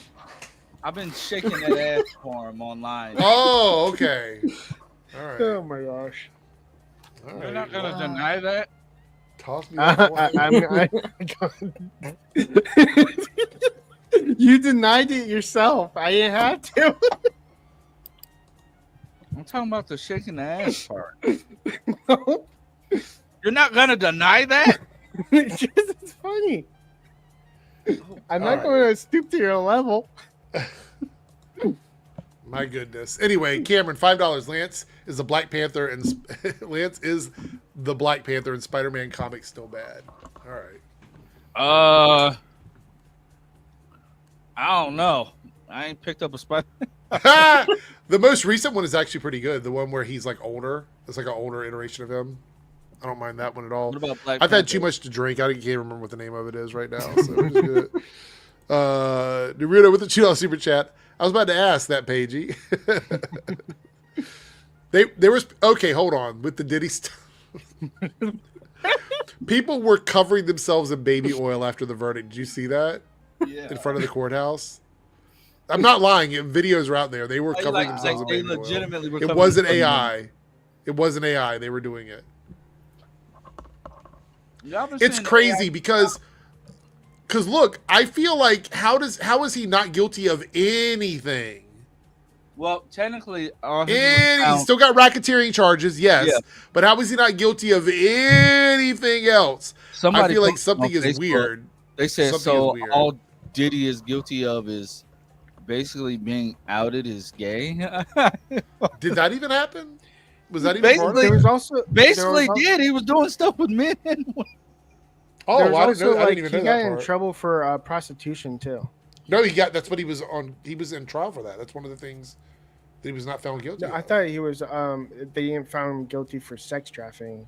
It was like 4 different things. Yeah. Okay, I want to bring this up because somebody sent it to me, and we still got a few minutes left before we close the poll. Apple finally has a box office hit with F1. What's next for the studio's movie strategy? Now, I want to point something out. This movie had a $250 million budget. Yeah. And I'm feeling a little salty about this framing of the article because this Variety would have called this a flopazilla for Marvel. Like, if Marvel would have done this, because let's take a look at what it says in the article, right? How much is it made? That's what we're going to look at right now. Apple finally has a box office hit with F1. Okay, it goes down here. Champagne showers! A staple of Formula One races may be reserved for the racetrack, but the mood at Apple was certainly celebratory over the weekend, as the big budget F1 delivered the studio's first box office hit. So how well did it do? The film starring Brad Pitt has been Formula One driver who gets coerced out of retirement, generated $57 million domestically. 57 million? Domestic? For $146.3 million its opening weekend. But it cost $250 million to make. Yeah. I distinctly remember we just had a couple of Marvel movies that did better than this with a smaller budget, and they were calling it flops. Yeah. And They it's were not calling gonna it speed flops. up. It's not gonna like pick up steam, right? Like Jurassic World is now out. Yeah. It's about to come out. Like it's just going to slow down going forward. It actually might do numbers this week just because it's a very like I don't know. It feels like a very straight white male kind of movie, and I feel like 4th of July is a very like straight white male kind of holiday. keep in mind that the budget for Thunderbolts was lower than this, and their domestic opening was $74.3 million. Yeah. But everybody was calling that a flop. How much was there?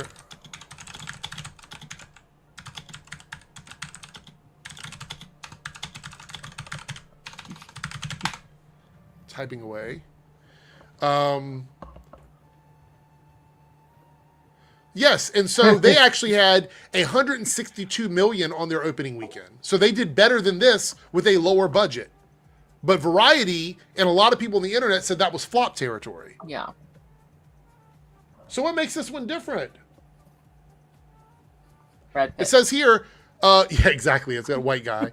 Roughly $250 million to produce and requires several laps around the track to turn a theatrical profit. These initial ticket sales are encouraging for an original adult skewing tentpole. That is kind of valid, actually. Like, I think that portion of it like, I think it did better than people expected it to, because I feel like there wasn't a lot of marketing. I don't think this movie crosses $500 million. No. And with the $250 million estimated budget, it needs to get north of $400 million. I think the Thunderbolts comparison doesn't piss me off as much, but what does is the whole Sinner stuff.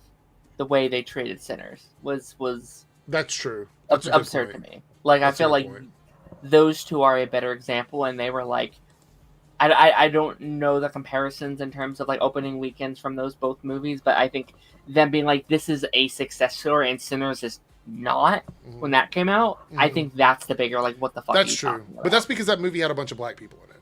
Yeah, 100%. Yeah. So Brad Pitt, white guy, movie with a bunch of black people in it. We got to have a different conversation. Speaking of Sinners, good segue there. Did y'all see this news? I forgot about this until you mentioned Sinners just now. We almost ended the stream without talking about this. This is fucking crazy. The costumes worn by the extras in Sinners were originally made for the Blade film. The Mahershala Ali Blade film. The people in this movie were wearing the costumes for that as extras. Okay. Wow. So Blade's not happening. Unless it is happening, it's just not a period piece anymore. That's what I'm thinking.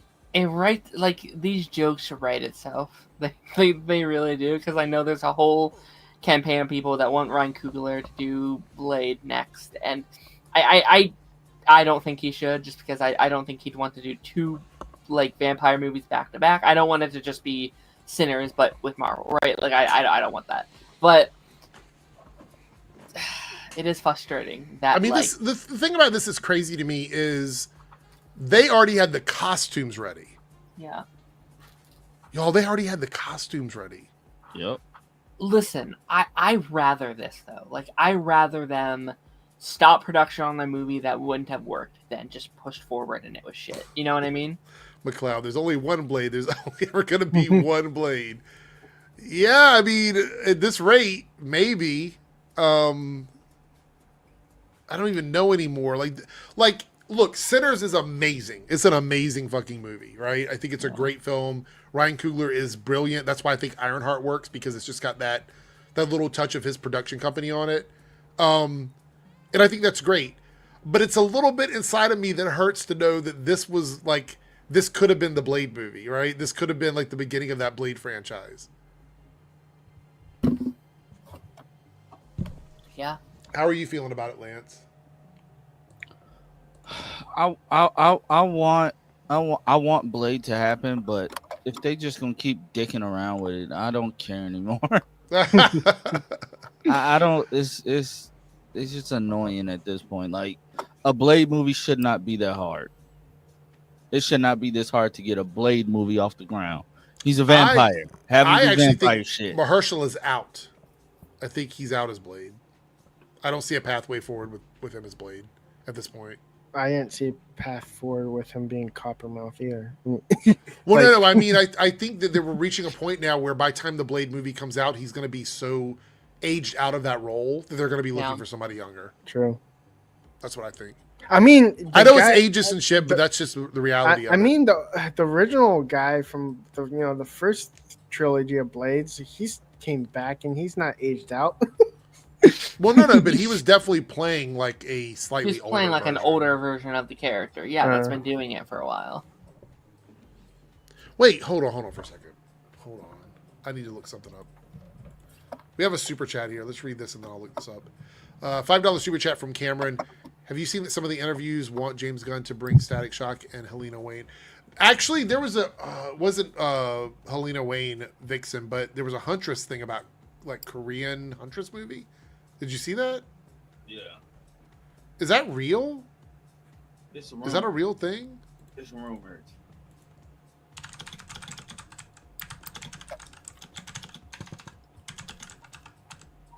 Apparently, the rumor is Gunn wants Palm Mantis, however you say her name.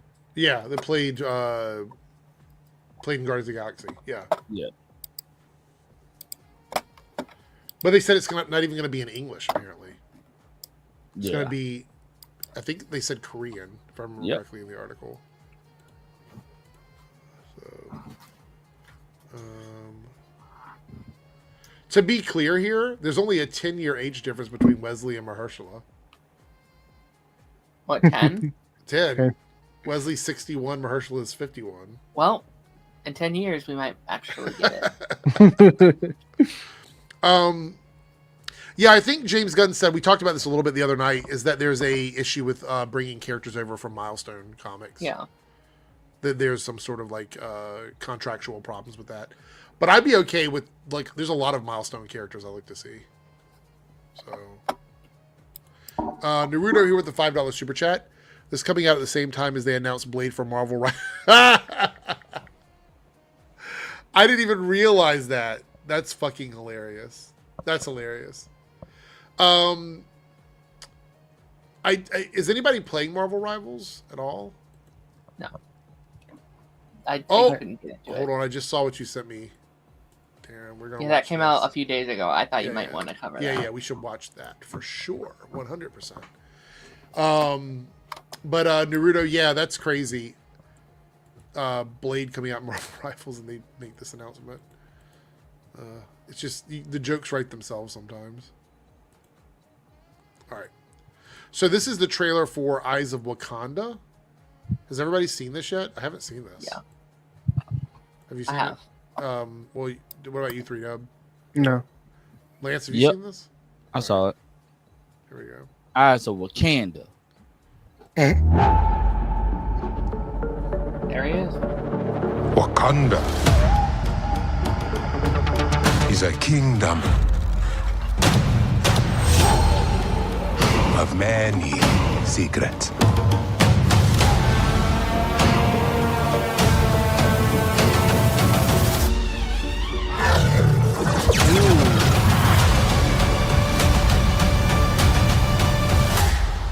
Okay, I'm excited for this. You know what this reminds me of, though? It reminds me a little bit of like a Pixar vibe, like the animation of it. I thought it was going to be more like What If, but it's giving me like Pixar. Is that fair to say? No, yeah, it is. I think it looks much better than What If, and maybe it's because they've had a lot of time to work on this project. Like it feels like it's been kind of just floating around for a couple years now. But like, I think it looks gorgeous. Like I think it. Now, are we getting all 4 episodes at the same time? Or are we doing like a week-to-week release? That's my question. I would like week to week, but if I were a betting man, I'd say they're just like here it is. Yeah, you know they're black, so they don't care. You're right. You're right. What was I thinking? Holy shit! The artistic style kind of reminds me of Road to El Dorado. Oh yeah. What you know about that, 3Dub? That's before your time. Oh no, I was that was my first movie. Oh, I forgot we're the same age. Never mind. Cody here says Blade is taking so long because they need it to be more than just killing vampires. I will agree with that, but I also think that they need to not overthink it too much. Like don't worry too much about what it is. Like just put a story out. Like there's so many Blade stories from the comics you could just adapt into a movie. Just pick one and do that. I think we're getting stuff soon. I've said it. I think it's going to be one of the first projects of Phase 7. I think it's going to be one of their first projects out of Avengers Secret Wars. I just think they had to put it on hold because they clearly were like, listen, the saga needs to end. We need to wrap this shit up. So let's get a Doomsday out. Let's get Secret Wars out.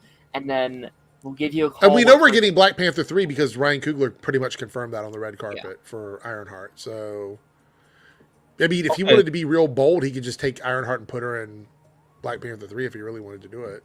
Y'all talked about Ironheart already? Yeah, do you want to give your thoughts? You can give your thoughts on it. He hates the last episode. I'm about to shock everybody. I liked the first 3 episodes. Mm-hmm. Hated episode 4. Okay. Hated part of episode 5. Okay. Episode 6 pissed me the hell off. First of all, I don't like when your villainous motivation is I have daddy issues. Are you talking about whole Marvel? Parker, the Hood? Yeah, I'm talking about Parker. His whole motivation is I have daddy issues. Isn't that like the entire MCU, like to a T? Like they all have daddy issues. Well, yes, but his is more like his is definitely made for television. You know what? Also, I think the way his dad responded to him was like a real dad would be like, why did you do all this? Like, what the fuck? Yeah. Like, why did you do it this way? I mean, that's the vibe I got from it.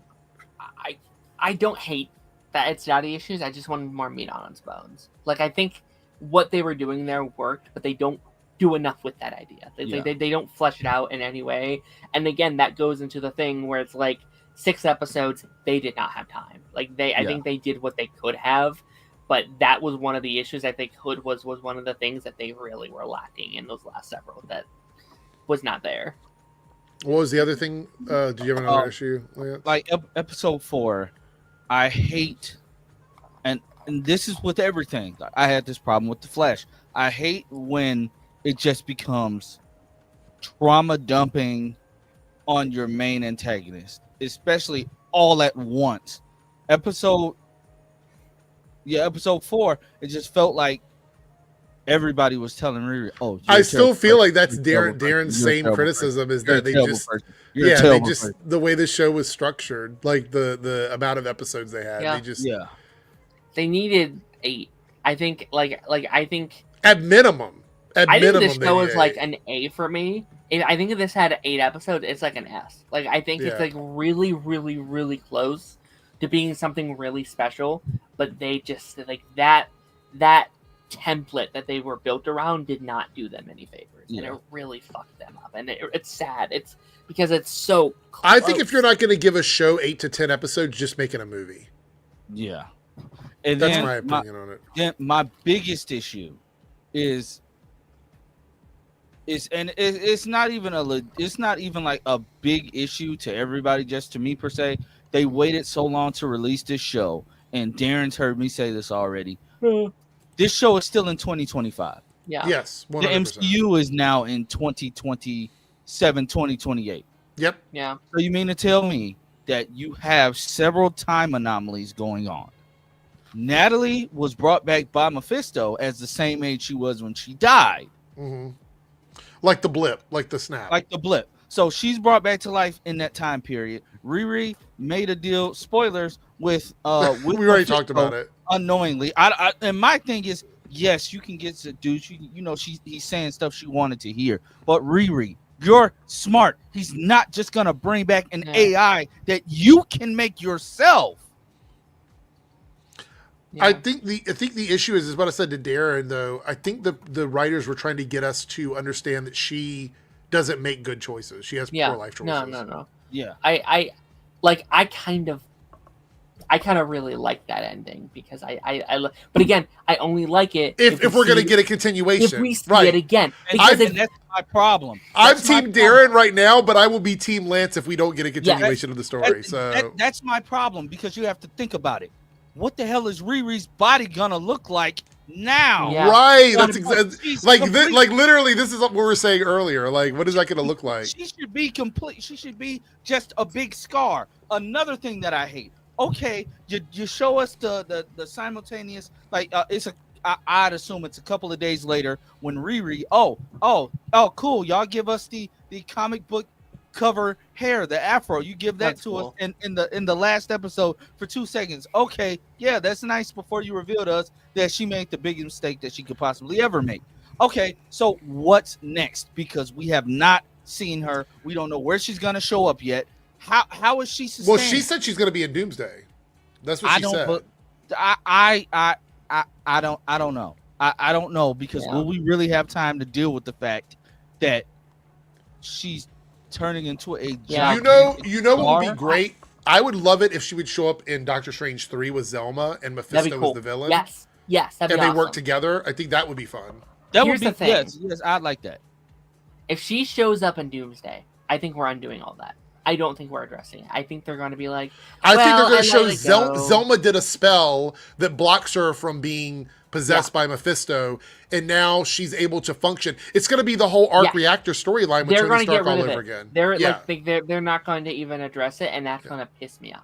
That's going to defeat the whole purpose of the first season. Like, we see that with like the Avengers movies over and over again, where they like ruin arcs just to fit these characters in into these stories. I mean, you could argue some of the worst decisions that Marvel has made is trying to sort of retcon something that happened in a previous movie or TV show. So, but that was just my whole thing. Like, I'm putting up my review this weekend. People are gonna be shocked. It's just I hate storytelling like that. Me and my wife are sitting there watching it, and she put the whole Parker thing together before I did. But me knowing, what do you mean the whole Parker thing? The whole thing with his like in episode 4, we see him going to break into the house, and he gets into the safe. My dumb ass is sitting there looking like, how'd he do that? Maybe he cased out the house. I'm sitting there looking slow, like I'm legitimately like, oh, what is this? And then she says, oh, they're gonna do this, aren't they? I'm like, gonna do what? She say, that's gonna be his daddy house. I'm going to blow your mind, though. I'm going to blow your mind, Lance. Pause. But I'm going to blow your mind on this one. The whole show is about daddy issues. That's also true. That's also true. Like, every character has daddy issues. Riri has daddy issues. Zeke has daddy issues. Parker has daddy issues. That is the tying thing that the whole show does. Is they all deal with daddy issues. But they don't. I don't think they do a well enough job. At No, I would agree. I think they connecting could have done more, but I think that was supposed to be the connective tissue between all the characters. I think that's honestly the worst thing the show does for me is like they don't really solidify the bond between Riri and the Hood. I don't remember his name, but like Parker. There's like Parker. Thank you. There's that fantastic moment in episode, and like in the final episode where it's like, I know it sounds silly, but I really trusted you, and it's like, good scene, really really good scene. We don't see that. We don't see that dynamic whatsoever. They worked together like one time. They were on like one mission, and then she's like, "Oh, you're sus. I am out of here." Right? So we don't see that dynamic on play, and it's a really good dynamic. Like their rivalry is really, really good. You just, again, I'm saying it again, didn't have enough time. And that so I see sucks. Lance responding to this comment. I want to bring up on the screen so everybody can respond to it. So Howitt says here, Howitt says, I'm one of the few who don't believe that Riri made a deal with Mephisto. We never saw her complete the deal. What we did see is her messing with magic, trying to get her AI back. I think she messed up. So is there a possibility that through magic, she makes her AI into a physical form and she just doesn't know that it's the AI? Maybe. We wouldn't be going back and forth like that if that was the case. Yeah. If that was the case, then that's just dumb storytelling. Well, here, and then Shavini says the creeping black scar on her arm says otherwise. Yeah, so, yeah. But I really like the idea for like a season 2 that we're not going to get. Like I really like Riri is one that is 100% going to try to like cheat the system. Like she's going to want to get his resources without having to pay the consequences, and that's fun. It's going to be like, oh yes, I use it as help, but I'm using this thing to block out the negative whatever. Like I said, I think it's going to be an arc reactor thing. If we jump ahead in time, Zelma has probably created some sort of tech in the armor that holds back Mephisto's soul stealing thing. We gotta similar to Tony's arc reactor. We're forced to jump ahead in time, but that's gonna piss me off. Like that's gonna, because I get because of where the show was filmed, but I feel as if it had to be something that could have been done. Yeah. Maybe get back together, film an extra scene and tack it on saying certain amount of years later, show us what's happening, because if we don't get anything, this is why I hate time gap. I mean, we did get the end credit scene with like Parker and Zelma. I didn't see that. Oh, you didn't see the end credit scene? No. So at the end credit scene, Zelma's working in the shop with her mom, and then Parker comes in, and it doesn't say there's a time jump. We have no idea how long it's been, I don't think. But he comes into the shop and tells her that he was told to come here because he's looking for some real magic. Yeah. I guess he's assuming to try and fix the damage that's been done to him by Mephisto. And she shows him that she can do spells, and he's like, oh, okay, well, do you want to go try something and try to fix this or whatever? And then it fades to black. So he's teaming up with her. He's coming back, yeah. But that's also, I get that certain things you cannot show on TV. I wish that we could have gotten the real Parker Robbins. And not to say Anthony Ramos, he did an excellent job with the character. But Parker Robbins in the comics, oh, that's an asshole. Like, but he's a nice one. So it's like he'll go check on his mom at the hospital, but then he'll go out and do some things with some workers of the night, and then take care of the workers of the night, and then go home to his pregnant wife. Right. So it's like, oh, I wish we could have got something along the lines of that. Even though Anthony Ramos did an excellent job. Yeah. I just don't like the daddy issue. Like, so you did all of this contrived stuff. You took over all of these things because they were under your dad already. Well, I said my issue wasn't the daddy issues with him. It was how easily everybody just signed their companies over. Yeah. Like that was the part where I'm like, this doesn't work. Except for the one guy. he resorted to just say, you know what? You don't want to listen, so I'll just let all your people die. Yeah. I won't go to jail. That was actually the most believable like reaction to like Yeah. this dude shows up. He's like, I want you to sign your company over. Oh, okay. I'm just gonna kill all your friends. Yeah. It's like so it's like I feel like he could have just robbed the bank. I feel like he could have like saved a lot of time and hassle. Robbing the bank, I don't think. Well, I think what the problem is that we're trying to rationalize how the magic corrupted his mind. Like the issue is, I think we're not totally privy to how the hood actually causes him to do what he does. It's just one of those things where it's more than a suggestion, if that makes sense. Anyway, we did have a couple of super chats here. Actually, we have this one from Lone Wolf, $10 super chat. Thank you, Lone Wolf. I was watching Cody Leach review of Jurassic. He said the logic leap for how the dinosaurs get out is laughable. They have all this expensive tech, and they get out due to candy bar wrapper. Yeah. Yes, that is literally the very first part of the movie. It's not a huge spoiler. It's literally how everything starts going downhill is a candy bar wrapper that gets sucked into the ventilation system. So, oh boy, there you go. But like I said before, this takes me back to the first Jurassic Park where like things didn't always make total sense. It's really more about the feeling in the movie, and I think they nailed that. It's just the story is really kind of paper thin, which is unfortunate to me. Oh yeah, Jason, I thought the same thing.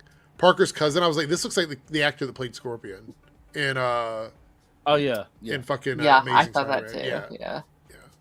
I have a it's all off top. I was just looking at something on my phone. Did you guys see the Hawk Girl stuff today? What? Oh, it's like legitimately dope. Wait. Is it from the movie? It's it was they did a promo for her. Just for Hawk Girl? Yeah. Hold on. Like she legit like has a battle cry. I heard she has like 7 minutes of screen time, which is quite a bit for like a side character like that. She has a legit battle cry. Like they gave her a legit. Oh, like, I see where she's fighting the kaiju. Yeah, gave her like a legit screech. Like it's a dope battle cry. Like, and people are from the comments that I read, people are actually liking it. They like that's different. That's a nice. I don't know change. if we can show this, even though it's a very short clip. I wonder if we can. Show this. Hold on. I'll give it a shot. If it's gone when you guys are watching this on playback, you know why. Here we go.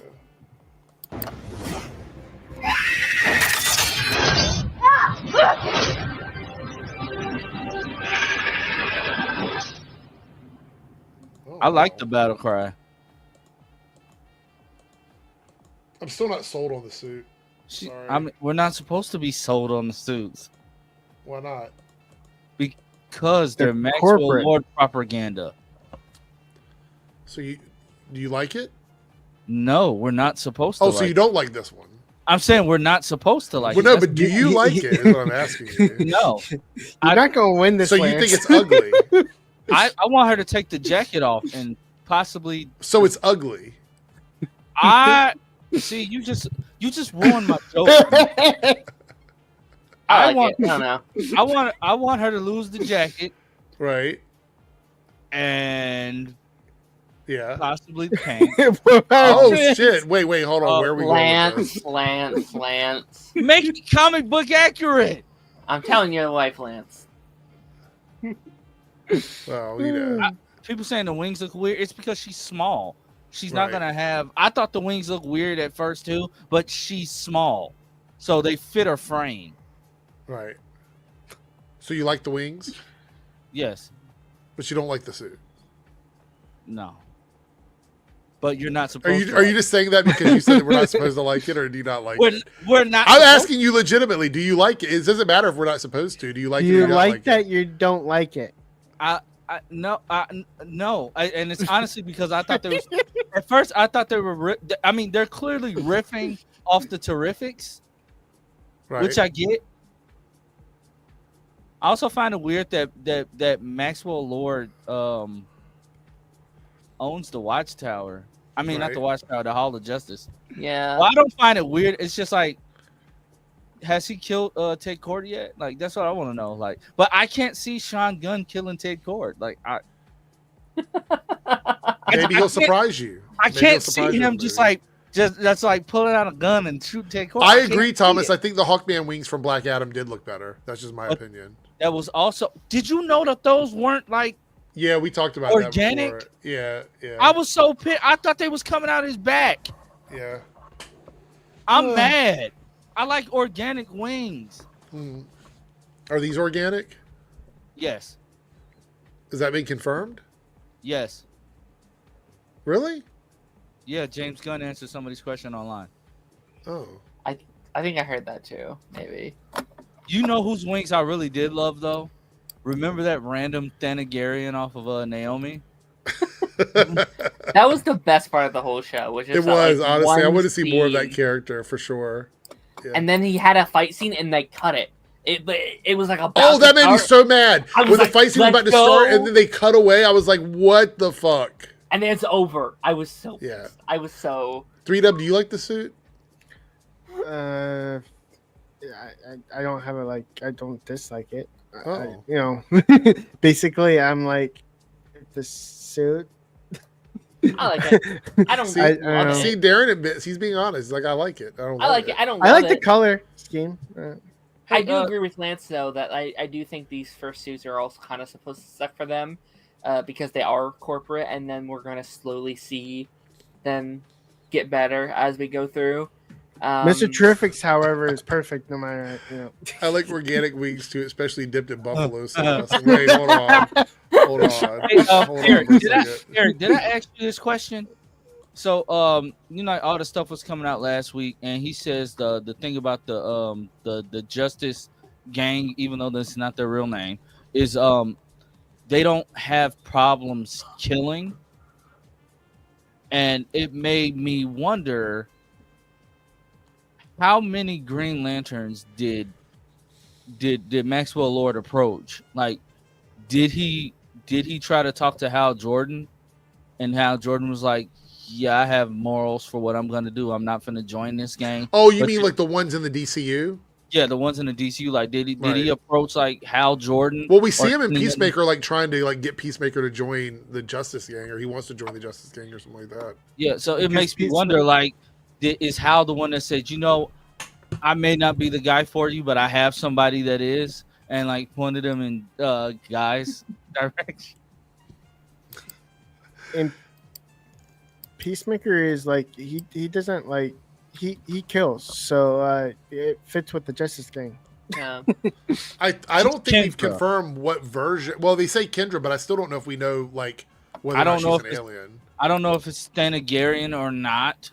I think because they said we don't. she wasn't Thanagarian. Like we're not doing the whole like ancestry reincarnated storyline with her, which So that's not the Egyptian storyline, but the Thanagarian one. Is there a version where she's on a different planet, or is No. it just like kind of like Wonder Woman where she's on Themyscira? I mean they're aliens, right? Like they come Yeah. from I mean, a different yeah. planet. They tried to But- mix the origins together too. Like there Yeah. was a attempt to do that. Did you know there's a black version of Mr. Fantastic? No, I just found it out today. is it like an He's, Elseworld, not Elseworld, it's a what if. He's an story? Elseworld, not a what if story. He comes from Spider Gwen's main Earth. Oh, Yeah, is it Reed or has it got a different name? it's Reed. So it's a black Reed Richards. Yeah, there's Okay. also two versions of Reed Richards that ended up looking like the Thing. Oh no. All right, so let's go ahead and end the poll. See where we're at. I What love did you guys ending vote on. for? I love ending on polls. Wait, what? Oh shit. Who said that? Let's see where we're at Darren? here. What do we had? 40% said ranking Arrowverse crossovers. That should be fun. Yeah, let me put that in the list here. What we'll do is we'll do a tier maker list, and I'll do any episode that was like an official crossover. We will rank them. Does Armageddon count? Yes. Are you counting that episode of Black Lightning that was technically a part of Crisis, but it wasn't a part of Crisis? Was there a crossover involved in it? I mean, Jen technically did cross over on all the different Earths, just with herself. I Are we gonna count that I don't know if Titans that counts to episode me. Yeah, I don't know if that with counts. that Titans episode with Beck Bassinger? Yes. Are we counting the Stargirl episode where Jay showed up? Like, he showed up in 2 episodes of Stargirl, so. What about that Titans episode where Flash just crosses over? I just said that, buddy. too. Wasn't that Doom Patrol? Or Doom Patrol? Was it Doom Patrol? Wait, are we counting the Doom Patrol episodes where they crossed over with the Titans? That's not Arrowverse. Yes. Yeah, it is. It's Earth 21. And What? Earth 9.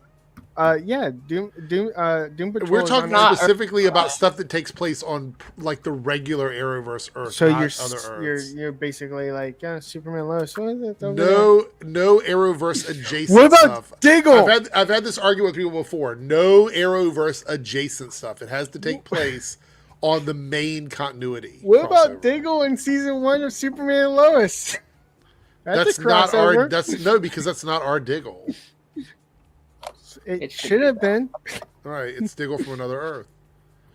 I still want look. I don't want to dive into this too deeply, but I do want to mention how is it that there's no metas on that Earth, but Green Arrow existed and fought off an invasion? If Superman was the only person with powers, I still say that that season 1's canon because that's the only way that makes sense to me. And then they split after season 2. Yeah. All right. Here's some super chats.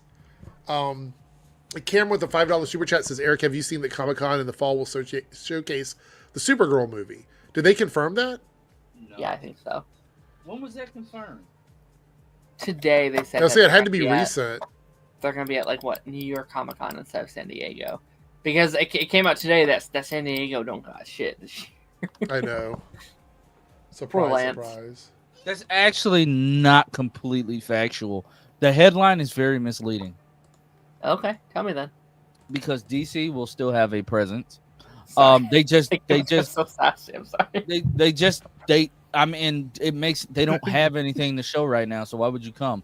Marvel just did a big thing last year. They don't have anything, but people are anticipating that they do the same thing that they did with Deadpool and Wolverine and do like a huge special presentation for Fantastic Four. Fantastic Four, yeah. Disney is taking Tron Ares. Amazon's taking their first ever film to Hall H. Which film? Whatever they show Ryan Gosling, the new film where he finds that Oh, alien I or did something. see a preview for that. Yeah. I saw that preview today, so I'm excited for that. Hey So I'm Darren, excited eat a for that. Snickers bar. You get real sassy. I like sassy Darren. Cameron with the $5 super chat. James, our Hawk Girl actress, says Hawk Girl is Thanagarian. Okay. Oh, Yeah. okay. So just not like. So it's not a reincarnation story. It's an Yeah. alien story. Okay. I actually think that's a cleaner story, so I'm okay Yeah. with that. I feel like that's an easier plot line Yeah. to follow. I'd The be down Arrowverse to beat see our it. ass with the reincarnation stories. Do what? I said the Arrowverse beat our ass with the reincarnation story. Yes, I was 100%. confused every week. I said, okay, so he's not dead no more. He reincarnated faster this time. Okay, but she's still herself. But they have a son who's like 75 that they forgot about. I'm confused. Lone Wolf says $2 super chat. Posted 2 things in Discord. Rip it speculate. Well, let me see what they are. Hold on. Let me look and see what it is.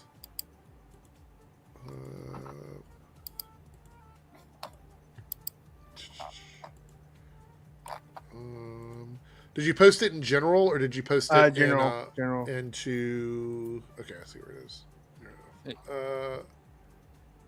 I'm so ready for Superman to flop next week. What? Who said that? Wait, What? what? Oh, I'm mentally preparing myself. Oh, okay, gotcha. Yeah, I think this is what you're talking about, Lone Wolf. We'll talk about these briefly here. So this is Eric Kripke on the set of The Boys. And he says, this is the last time I'll ever be on the set. It'll be torn down soon. It's bittersweet, but my primary feeling is gratitude to The Boys family. I love you. To the fans, can't wait for you to see the grand finale. It's a wrap. I think the show has ran its course. I think it's time to wrap it up. Like no shade, but I think it's Yeah, and I guarantee you Butcher's gonna die. That's just a given. I am really curious about the status quo of this universe because, like, we're not slowing down, right? After this is over, we still have 3 separate spinoffs. So I'm curious, is like, if they're tearing this down, obviously I know they have to tear down the set once the show's over. They can't keep it for other shows, right? Like, obviously. Right. But, like, I'm curious, like, are they just going to tear down, like, VOT as, like, an organization after the main show is over? If they still need this little room to do scenes, are they going to recreate, you know, a set over on, like, the, like, Gen V part of the sets, or even the, like... I think they'll probably just green screen it and recreate this in digital. Yeah. That's most likely what's going to happen. Yeah, I saw there was 3 things. 3 things, Lone Wolf. This is the other one, which is Bella Ramsey is reportedly being eyed for a big role in the MCU.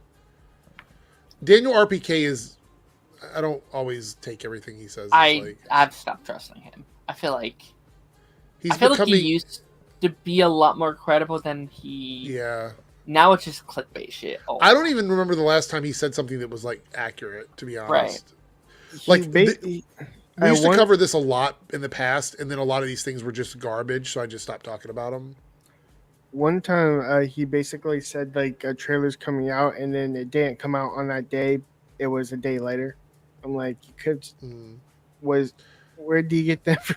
Yeah. Basically, I don't even know who Bella Ramsey would play, to be honest, in the MCU. Like, I couldn't even...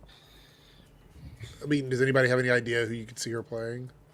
I could maybe... Or actually, I think Bella's pronouns are they, them, right? So... I'm not sure. Pretty sure. But anyway, them. Who could you see them playing? I've seen people throw around, like, a Kitty Pryde or something, and I could maybe see it. I mean, listen, like, I really like Bella Ramsey. Like, obviously, I 100% think this is one of those trope hosts where it's like, they know that Bella is a very controversial. Well, I mean, look at the first reply to this. Exactly. Right? And I 100% think that's 100% what he wanted. He's like, oh, people hate this. Everyone's going to retweet this and quote tweet it and have a fit. 100% think that's what this is. Yeah. But yeah, they have a role for her. I think she's a fantastic actress. Like, say what you want about Ellie and stuff like that, but like she kills the role. Like, she's a very good actress. So would you say Kitty Pryde is a big role, or is big role just like it's a decent role? I would say it's big. Fantastic. I mean, she's sometimes a big like focus on X-Men. Sometimes she's a side character. So depends what they want to give her. I mean, if Jubilee is going to be their focus character, Kitty will be phased out. Yeah. Pun intended. Anyway, this was the other thing. Through walls. Is actor Michael Madsen has passed away. Yeah. I don't know who this is. Really? Yeah. All of the classic movies you've watched and you've never seen Michael Madsen in anything? No. Like, what's I doubt. I Kill Bill? I haven't seen Kill Bill. Free Willy? I'm just looking at movies. Yeah, but I don't remember him in it. He was on Smallville. Was he really? No. I was saying, I think Lance is trolling. I'm like, if he... no. I would have remembered if he was. Yeah, but... R.I.P. Like he voiced Kilowog one time, too. That's true. A lot of the actors from like that 80s, 90s era are getting to the point where it's like, you just never know when you're going to see an R.I.P. Yeah, he had Yeah, sucks. He was also in GTA 3. Really? It's been forever since I played GTA 3, so Jasmine, I don't know. Like, I haven't touched that game in so long. Yeah, Reservoir Dogs is probably the biggest movie that people know him for. I haven't seen that either. Yeah. Jaybird says, has the Marvel Star Wars franchise ever not been dying? It sounds like they are perpetually on death's door. I mean, if you come to YouTube, you would think that. I will say this, though. I think it's really interesting that with YouTube cracking down on content and stuff like that, it makes me wonder how it's going to affect a lot of these channels. We'll see. We'll have to see how it goes. Anyway, with that being said, we will be back on say Thursday, Monday. So I'll see everybody on Monday. I think Jake is back on Monday, so we'll be able to pick up on our list stuff. So no 5-hour stream tomorrow? No, we're not doing it because several people told me they can't be around, and I can't do it with like one confirmed person in a 5-hour stream. I mean, I would love to have you here, Three-Dub, but like I need like 2 or 3 people. I can stick it out for 5 hours. And the people that promised me they could do it are like they're not sure if they can do it now. So we're not doing that. But so we'll be back on Monday. We will do a 5-hour stream, but it's gonna have to be. I need to get some people locked in because 5 hours on a Saturday, like not being able to get up and leave my desk is not gonna work. It's just passed out. So, I know. Anyway, we're out of here. Thanks everybody for the super chats and all the support. Reminder, if you'd like to join the Discord and be a part of the early access, all you have to do is hit subscribe plus on either channel. Then go over to the community tab. You will see it there for members only, and you can join. By the way, are you already in there, Lance? What? Yeah. In the Discord? Yes. Yeah. Okay, I just want to make sure I got you in there. But that's pretty much it. We'll be back on Monday, and I'll see everybody then. Have a great night, and take care. If I can hit end stream. Here we go.